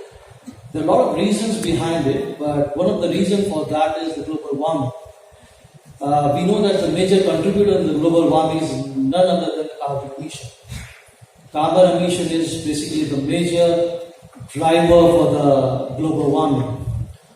In the recent past, couple of years ago, there are a lot of studies being done by the various organizations as well as the various institutes, and they came up with a study that 47% of the world's carbon emission is from the building and construction industry, which is quite huge, and we need to reduce it down. How do we do that? So do we need to do something on that? Yes, we need to adapt the new technologies in the building and construction industry or architecture and engineering construction business. We have to talk more about the sustainability, we have to talk more about the 6D technology, and we have to adapt new digital transformation solution in the construction industry. And if we use these digital transformation in the construction industry, probably we can reduce the carbon emission by more than 50%. And that's going to be a huge achievement. And that's the reason we all have gathered here to talk about sustainability. First of all, I would like to thank all of you for being here. I would like to thank First Construction Council for organizing this construction summit in Delhi. I would also like to thank them for giving us an opportunity, giving RIB an opportunity to showcase how RIB is becoming a global powerhouse in providing the digital transformation solution which can make the engineering and construction industry more efficient and sustainable. My name is Devendra and I am the Regional Director of RIB. I look after the business development activities in South Asia and Southeast Asia Japan region for the various products of RIB, because we talk about an end-to-end solution, we talk about the sustainability, we talk about 6D and all. I'll just showcase with you the slides which talk about how RIB's various digital transformation solutions gonna change or gonna improve the productivity in the construction industry, gonna increase the efficiency in the construction industry, how RIB's digital transformation solutions can end of the day, can handle the various or overcome the various challenges in the construction industry. But few is the slide here, in fact, I think the second one. Okay. Yeah. We all know that change is the only constant thing in the world, and in the construction industry, change starts from the beginning. At the pre-construction stage, or you can say the planning stage. And in the construction industry, there are a lot of complex challenges which are nothing but related to your budget, your schedule, your quality, your sustainability. There are a lot of challenges in the construction industry. In fact, in the recent past, a lot of surveys being done by FMI, CSI Market, and McKinsey as well. And these guys came up with the various figures, which says that approximately 80% of the non-residential brick projects, there is a cost overrun, there is a schedule delay on an average 20 months in a big, large project, and the low productivity in the construction industry. We can say that 13% of the world's GDP is due to the construction-related spending, which is a huge amount. But even then, the productivity in the construction industry is just flat. In the last couple of decades, it's almost 1% compared to the manufacturing industry, which grown like anything. And that's the reason, in fact, you got the low productivity, you got the less margins in the construction business. We have got a low communication between the various stakeholders in the organization. You know that in the construction business, we have the design phase, we have build phase, and we have the operate phase. In the build phase also, we have the estimation team, we have the scheduling team, we have a procurement team, and the site management, which is the executive team. These guys, they use the silos tools. They do not talk to each other. There's no collaboration. There's no synchronization. And hence, you have the people of the stakeholders in the organization working in a siloed manner. There's no collaboration. Because of that, there is a $550 billion of cost rework spent on these. And lastly, what I said, in fact, in the beginning, that 47% of the global CO2 emission is from the building and construction industry. So we have to reduce it down. How do we do that? We have to adapt the digital technology. Unfortunately, the construction industry is far behind in terms of the digitization. If you compare with the various other industries like media, information technology, finance and all, construction industry is far behind in terms of digitization. So we have to adapt to new digital technologies. And like I said, people are working in silos, they are not working in a collaborative manner. And hence, if you have got the low productivity, probably your efficiency will come down. And we've seen that the 10 to 20% of the cost overrun is basically because of the lack of coordination between the various stakeholders. 170 million tons per year of materials go to waste because the procurement management doesn't talk to the scheduling and planning. If you have got this procurement management which is linked with the schedule, probably you can reduce it down. And 35% of the joint construction professionals spend, I don't know what's that.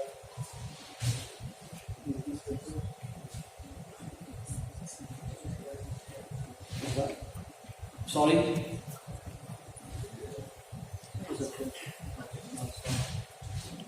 I'm sorry.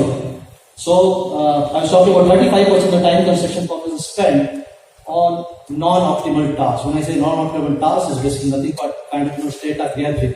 You don't know how to use the data because you've got the data, but you don't know how to use the business intelligence data and have a better decision. So we need to adapt the new technology. We need to adapt the solution, which is an end-to-end solution. Talk about 6D BIM, sustainability, and it all starts from your fast and accurate estimation, which is linked with your schedule, which is also linked with your procurement as well as site management progress. So we need to use, or we need to adapt the technology which talks about an end-to-end solution. We have RIB basically empowers teams to build a digital thread starting from the quantity takeoff and estimation or digital management or kind of design management till the project is ready in terms of digital asset. So that's what we offer. In fact, the 6D BIM that starts in the 5D. You have to have all the stakeholders in the organization should have the visibility of what exactly is happening in the construction process. Which is start about the 5D stakeholder visibility, talks about the 2D and 3D scope visibility, talks about the 4D schedule visibility, talks about the 5D cost visibility and 6D carbon emission visibility. RIB offers various kind of solution in the construction management process, starting from the design phase till the project is ready in terms of digital asset. And apart from that, we also have the solution for operation phase when the project is done. So we have various kind of solutions. That's the reason we say that we are the company which is providing an integrated solution, an end-to-end solution for the construction business. We have got RIB 4.0, which starts from the design management, takes care of quantity takeoff and estimation, your scheduling and planning, your procurement, your subcontract management, your business intelligence dashboard, which is related to the site management. We have various kind of data in an intelligent form so that you can analyze and you can take better decision in the construction process. We have RIB cost X, which is more or less talks about the fast and accurate quantity takeoff and estimation in the construction process. So we have got gamut of products.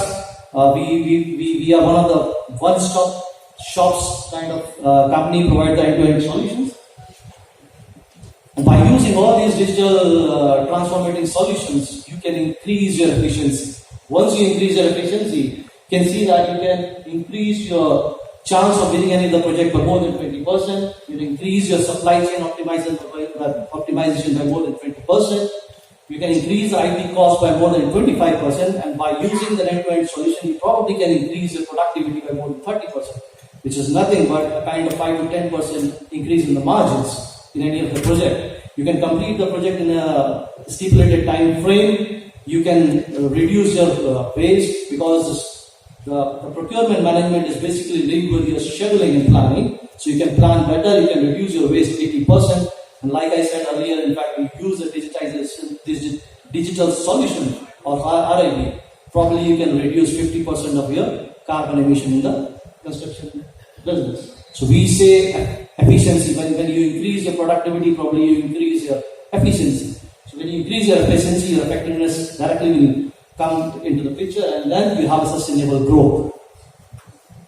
Why RIB? Because RIB is a digital powerhouse in providing a kind of various solution for the construction industry. We have got extensive experience of 60 years in the providing the digital solution in the AEC market or the construction market. We have got presence in more than 100 countries across the globe. We have got 550,000 users across the globe, and we have got 2,600 plus employees. Lastly, we are Schneider Electric.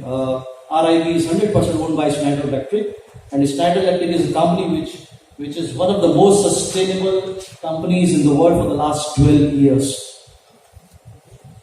This is a small video which talks about what RIB is.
So we stay true to our purpose, our mission, and our vision. The purpose of RIB is to provide the best end-to-end digital transformation solution to make engineering and construction more efficient and sustainable. Our vision is to provide an end-to-end solution to the construction industry that makes a difference to our customers' lives, that makes a difference to our employees' lives and the planet and end up in the future. And our vision is to become a global powerhouse globally to provide an end-to-end solution to the construction industry as well as architecture, engineering, construction business. We are proud Schneider Electric company, and we, like I said, in fact, we provide various solutions starting from the design phase to the project is ready in terms of digital asset. We have got products for the design, we have got product for build. RIB has got gamut of products for the building phase, and then we have various products for the operation and maintenance as well. 9 out of the top international contractors, they choose RIB because of an end-to-end solution for the construction industry. We are here, in fact, if you got anything you would like to know more about RIB solutions, you can reach me out anytime. Let's build better together. Better future. Thank you. Thank you, sir. Please stay back. And please invite on stage Mr. Parode to present a token of appreciation to Mr. People. Welcome, sir.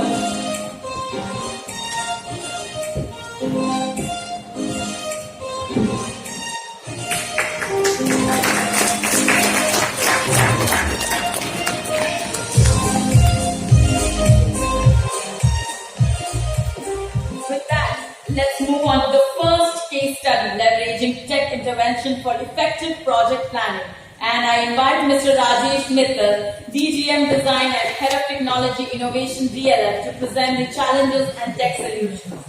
With a collaborative approach with respect to multiple projects, region-wise as well as zone-wise also. So it's a very first step according to us which should be taken when we any organization wants to do the transformation from 2D or traditional environment to the BIM interface.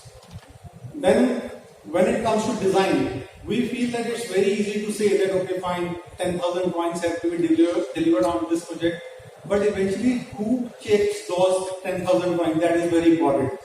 So for that, at least for the 3D work front, there are products in the market which are available which can do this automated work of manual checking with the single click itself. So there are out of the box products available from one small disclaimer. So I might be using certain names of the technologies. So we are not emphasizing on any particular activity or software. It is just that we have come across those softwares. There could be some others parallel also which are available in the market. So we came across one of the out of the box product from Autodesk also, and similarly there is an organization Swap which does this design learning language. So they do all the checking. If you feed in once for your organization that what are the different trends or the checks that you want to do in your design, all that can be automated with a single click. You can get the report for that. So these are the kind of dashboard links that you can get generated. So everywhere at a single click of your system itself, you can come across that yes, whether my project is going on track or not with respect to design, and whatever are the issues that gets you highlighted all those, and then you can maneuver those easily instead of manually checking all the data in your drawings. Then the next thing that we come across was that it should be oriented towards the execution front also. So first thing that you do at the execution is the concreting. So for concreting, what we think is that instead of having the manual cubes done, there should be something which should give me the live information about my concrete strength. So then concrete sensors are one thing which definitely DLF is looking into. So there are products like Greenwide or Sideaware which are giving you products with respect to the sensors which you can install in the concrete during casting, and it gives you the live maturity of the concrete and you can track it forever. So there are products which work on electricity, so those could be used anytime, and there are sensors which are battery operated, so they have certain life of 2 months to 6 months depending on what kind of pocket you have. So these are the kind of information that you can get eventually from the seamless integration if you have the sensors installed in your concrete. So this is kind of concrete strength and workability, temperature, everything gets recorded, and eventually you shorten your time duration for de-shuttering, especially in de-stress also, and otherwise you get a better visibility with respect to the strength of it. Then the next thing that we come across is the drone technology, that to monitor the sites of large scale, it's very difficult to keep up to date with respect to the manual labor that will be there. But yes, when it comes to the technology front, we have the availability with respect to drones, which can actually take the survey of all the sites and feed in the information of planned versus actual also. Like here you are seeing one picture is of the BIM model, one picture is taken from the drone itself. So you can compare, overlap the two things and come to know where there is ambiguity. It highlights all the areas wherever there is a difference, what was expected to be done and what is not there. So these are the internal features, so your drone can fly inside also and outside also. So whatever you feel like, you can use that. Then another thing is that we always come across that okay, fine, you need to hire some specialist for the drone to fly. You don't have the right for that. So for that, we come across another domain of technology that is Halman oriented 360 view cameras. So simply those can be mounted onto anyone or everyone. Wherever they move, the system is automatically capturing the pictures, videos, and then the holistic main view of the total building as it is being captured. So the multiple runs that you do with respect to this onto multiple areas. So here you can see on the right side that this is a small graph which shows what all areas have been captured, what all are still missing. So if you want to have another survey of that area, you can do that also. So what it actually helps is that you can keep a log of all the data with respect to date, and then it's very easy to understand at the later stage also how much time it took for one activity to complete when you have multiple information on multiple dates. And similarly, it also captures you the as-built progress also.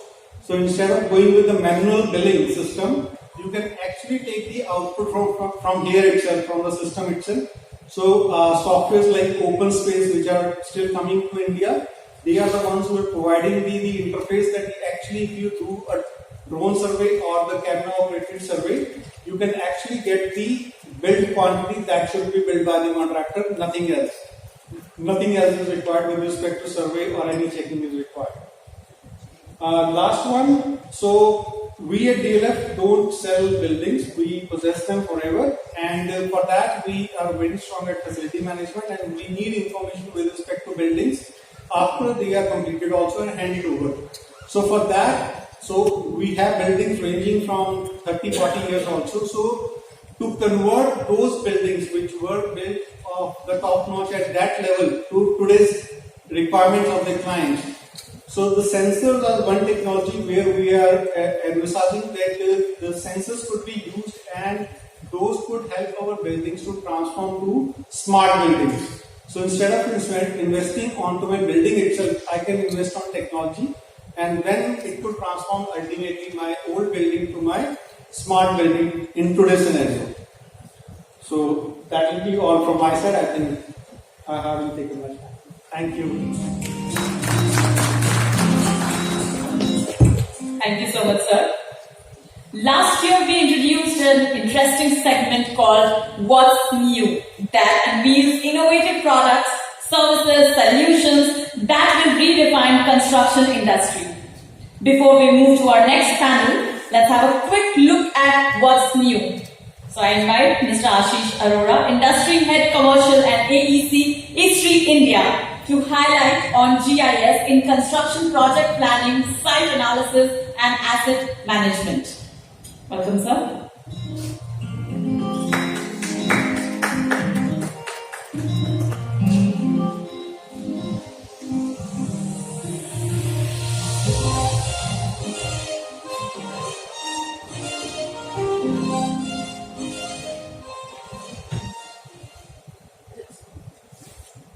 Hi, good morning everyone. Give me a second while I connect my laptop.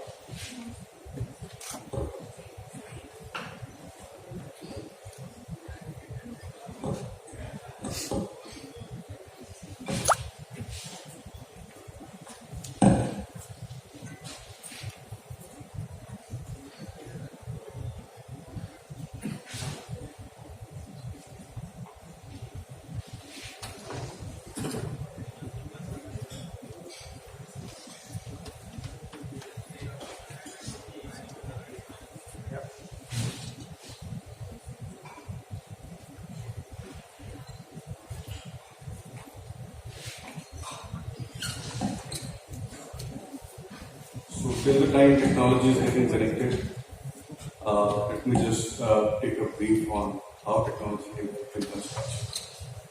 Yeah. So since morning I've been having some discussions with a few fellow colleagues and friends, and some of you have asked me why a GIS. You guys are into government, you guys are into mining, you guys are into disaster management. What can you do with construction? Often when we talk about GIS, geographical information systems, we say that about 80% of all data has a location reference, right?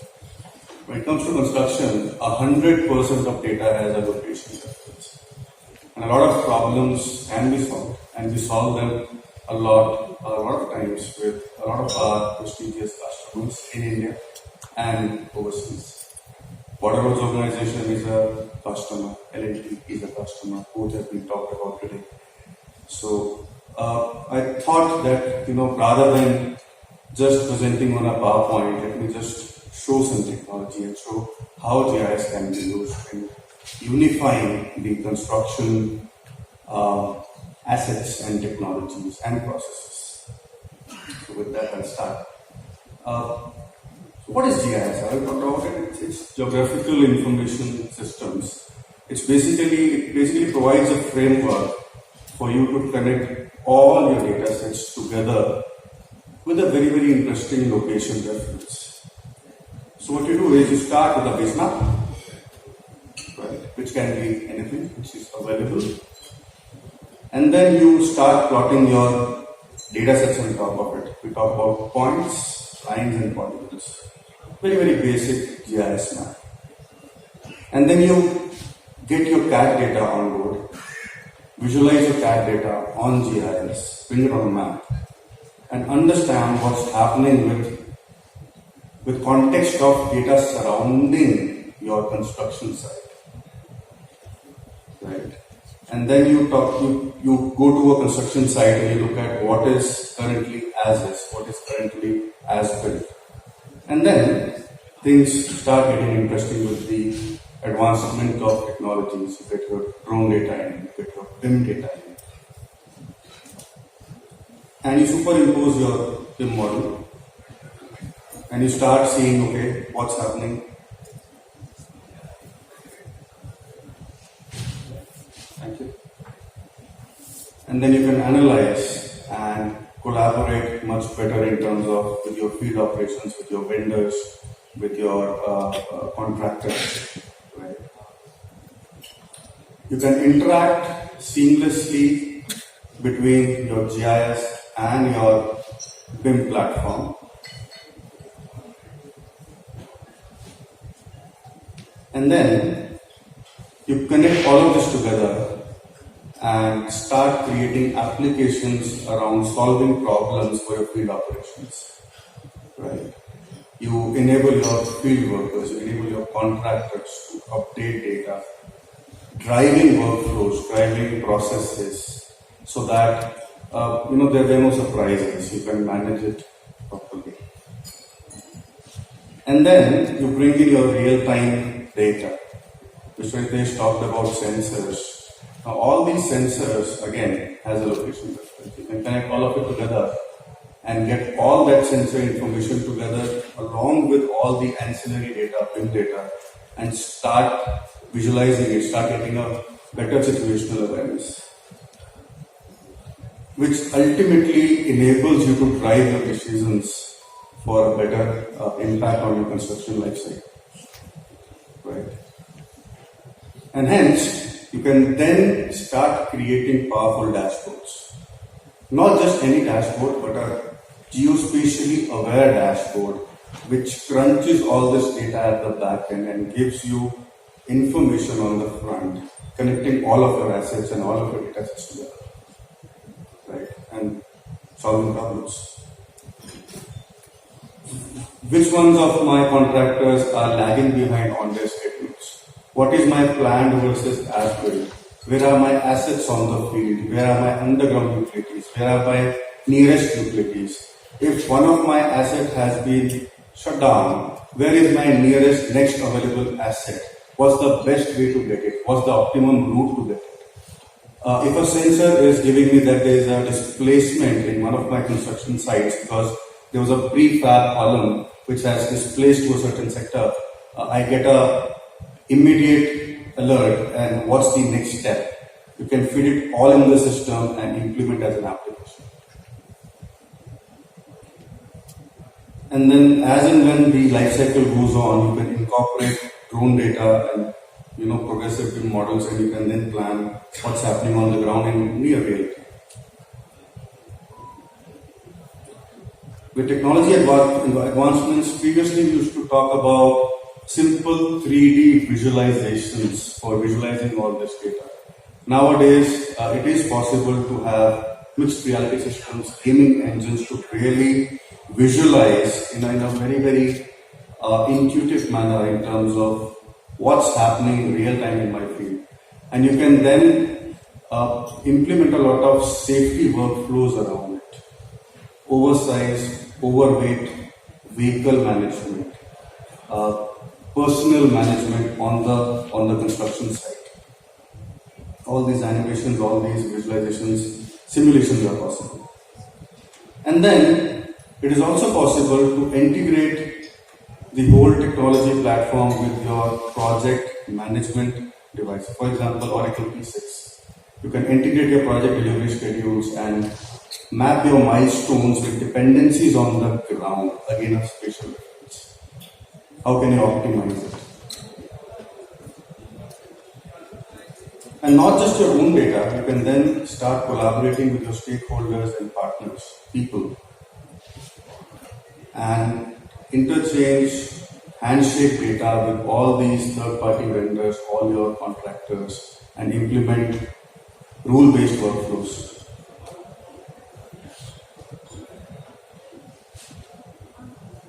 You can leverage existing data from verified resources.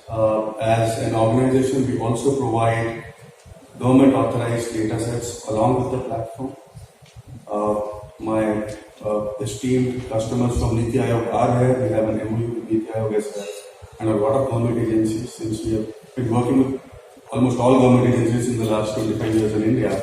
All of that authorized government data is available in the platform for you to utilize along with your ancillary assets. It creates smart safety applications. And ultimately, you can operationalize your handover and then move into the maintenance phase. And whoever talks about the entire construction life cycle always talks about, how it connects back in the maintenance phase and then operations. It's just another, I'm promised. So ultimately, when you connect and integrate your project data with GIS, it significantly reduces the overhead and time and effort. That's the essence of it. I was asked to cover whatever I could in 5 minutes, so I've used a simple piece of technology called Story Maps, again available from SD. We are an organization here present in India for the last 25 years, almost in every metro city. We also have a small booth there. I had a very short span of time, so this is what I could cover. But if any of you are interested, please come over. We'll be happy to help you out. Thank you. Thank you, sir. Please stay back. I please invite Mr. Parode to present a token of appreciation to Mr. Arora.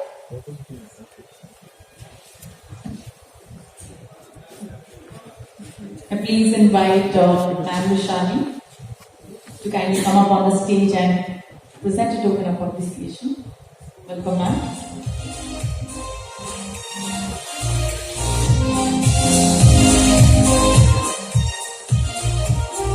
Thank you so much.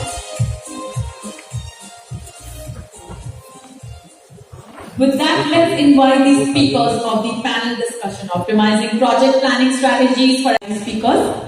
Mr. B.R. Parthasarathy, Cluster Head Infrastructure, Tata Consulting Engineers. With over 34 years of experience, Mr. Parthasarathy offers a rich experience in project management comprising project coordination, contract management, planning, execution, change management, closure of contracts, business development and operations.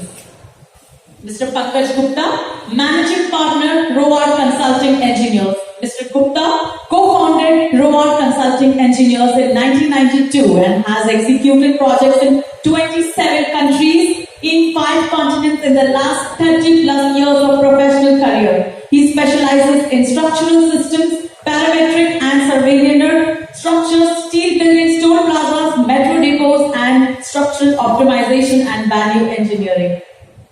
Mr. Parveen Sharma, CEO, The BIM Engineers.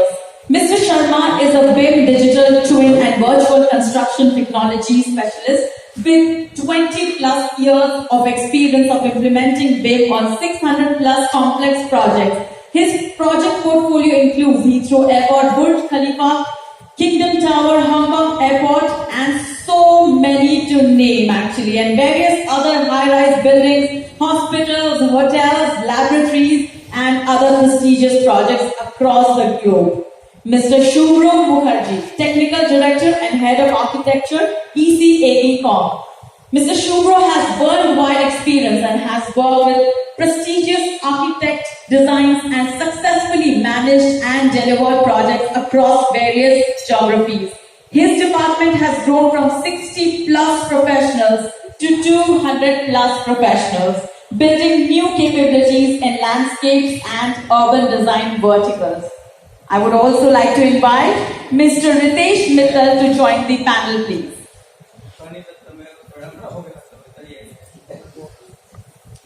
Please welcome. And I now hand it over to Mr. Rajiv Nehru to take the discussion forward.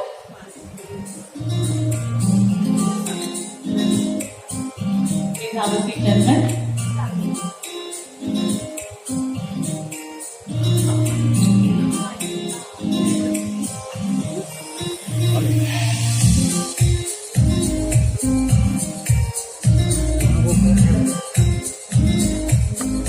Welcome, sir.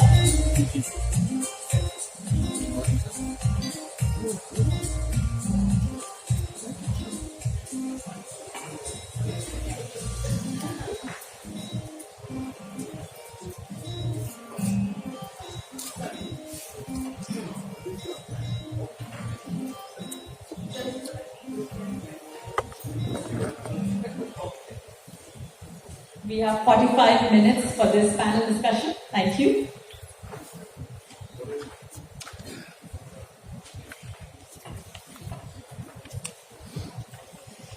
Thank you, everyone.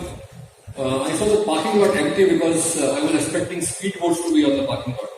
Luckily, cars are there because what Delhi is going through, especially my friends from Noida, I thought they'll come by a speedboat or maybe a yacht, probably. So, welcome everyone. This rainy morning of Delhi, a very important topic and an August panel here about optimizing planning strategies. Now, you remember when we go to school, the first thing somebody says the line travels in a straight line. Then you go higher and they say, no, it's not a straight line. It's a sinusoidal curve with ups and downs. You say, oh, what I learned in class 1 was rubbish. This is new. Then you go, no, light is what? It is now amplified to a laser. So we call it light amplification radiation. Laser. Now light says, no, it's protons. It's not any line or curve, it's a proton. So same problem with project planner. First they said project is we don't know what's happening in the project. Everything is all variable. Sites are so variable. So what do I adapt to do planning? Okay, I adopt a PERT model. Okay, why PERT model? So I'm going to technical. So it's, PERT we have 3 time estimates, we have, because everything is not known to us. Then you said, okay, apply PERT modeling, but for scheduling use CPM, critical path method. So now you again confusing. Once you say it's a probabilistic model, then you start using, then you are using a deterministic model to find schedule of a probabilistic model. Are you confused as I am? Good. Now I can teach you better. Now you can judge me, isko aata hi nahi. This is what we, and this is what happens on sites. Project planning is always a problem. The way the planner sits, the way we do. And if the planner is from the school which I have been to, as not as a student but as head, DICMA, RACS, they are quite confusing because they have learned it from us. Okay. So now this audience, again, I am sure they will not confuse you, is here to discuss the same issues of the planning strategies optimization. So, Mr. Matha, you are from a very eminent design company. Now I will confuse everyone. We are also confusing the stakeholders. Okay? So let's take it as a joke, don't take it on the ego. Okay? We all earn our bread very lot of hard work. So collaboration and stakeholder management, how does it work for you when you are doing planning? And what are the important elements of stakeholder management for you? Hello. I think it's okay.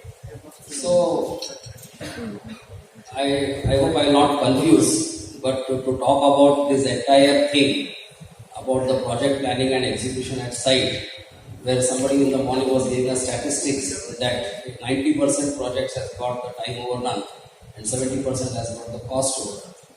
So basically, the stakeholder engagement may be a second part of it. First of all, what is to be engaged? What requires to be done? The whole confusion starts from there when we start about the project. So if I were to put in a broad way, the project at the macro level, the entire thing needs to have the entire visibility, right from project to policy. And that is something very important. Once we have visibility, then we can bring some kind of a predictability, then we can bring some kind of a control and optimization. These are the things which we talk on the overall planning. Now these things has to work in the various areas as a collaboration. It cannot happen only in the construction stage.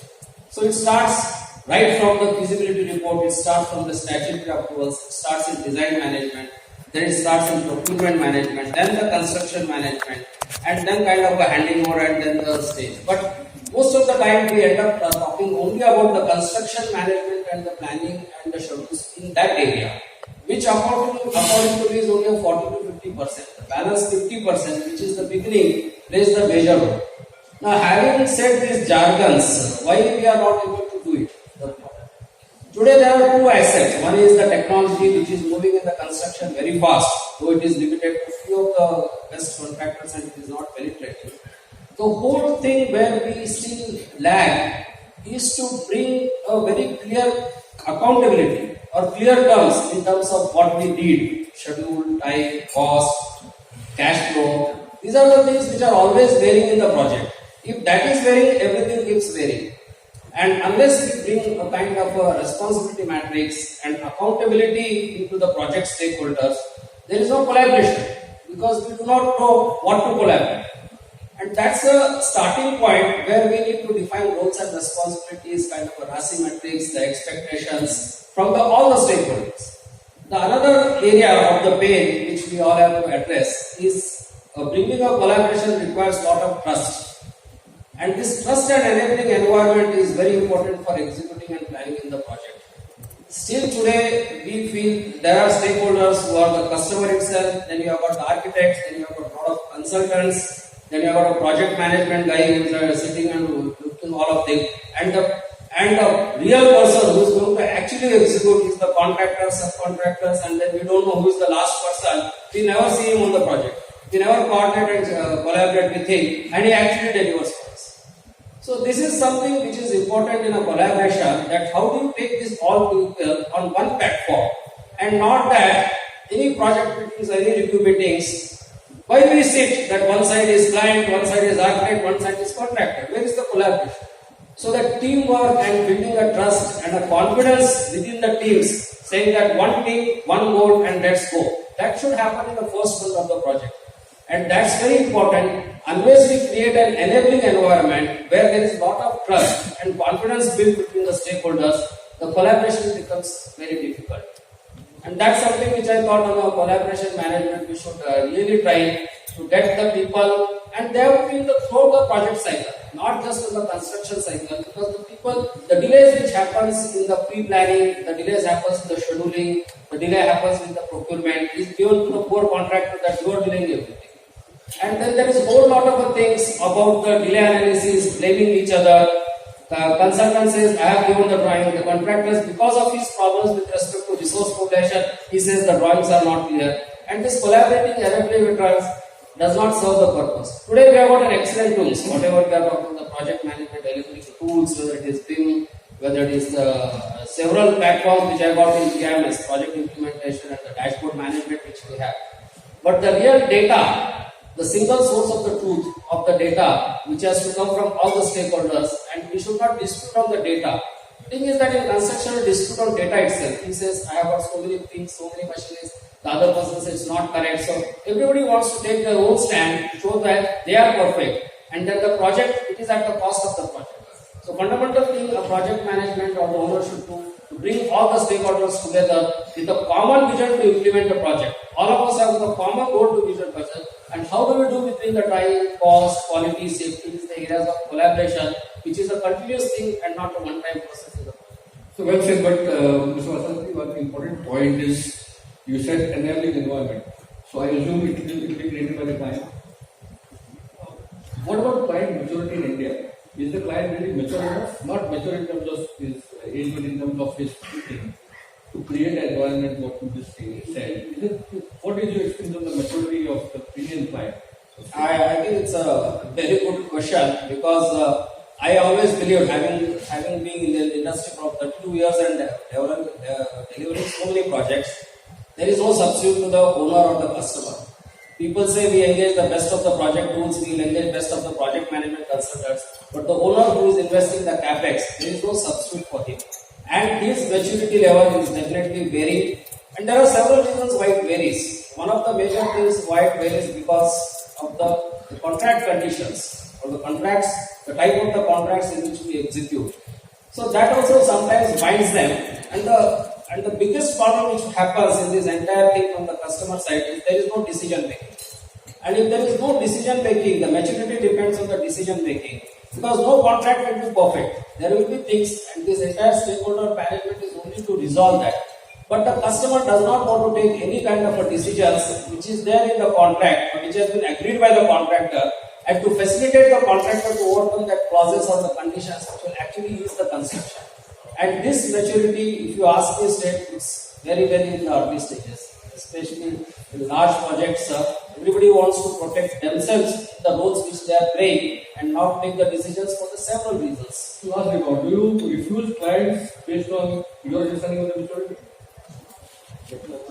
I mean, That's it's again a business model, so actually it's a different topic. We cannot refuse the client, but we have to make an every attempt that he becomes the main stakeholder and he starts engaging himself and engages everybody. Refusing the project is not because you're smiling with questions coming to you. So I'll just like to add on. So when you say maturity of the client, so I represent client over here. So whenever a new technology comes into the market, you can't have the in-house capability for that. So you always hire subject matter experts. The thing, the right question over here should be whether the subject matter expert is enough, qualified enough to do that transformation onto the client side or not. That is a better question. So for that, I think in my past 5 years, we have been trying various different consultants among the big consultants.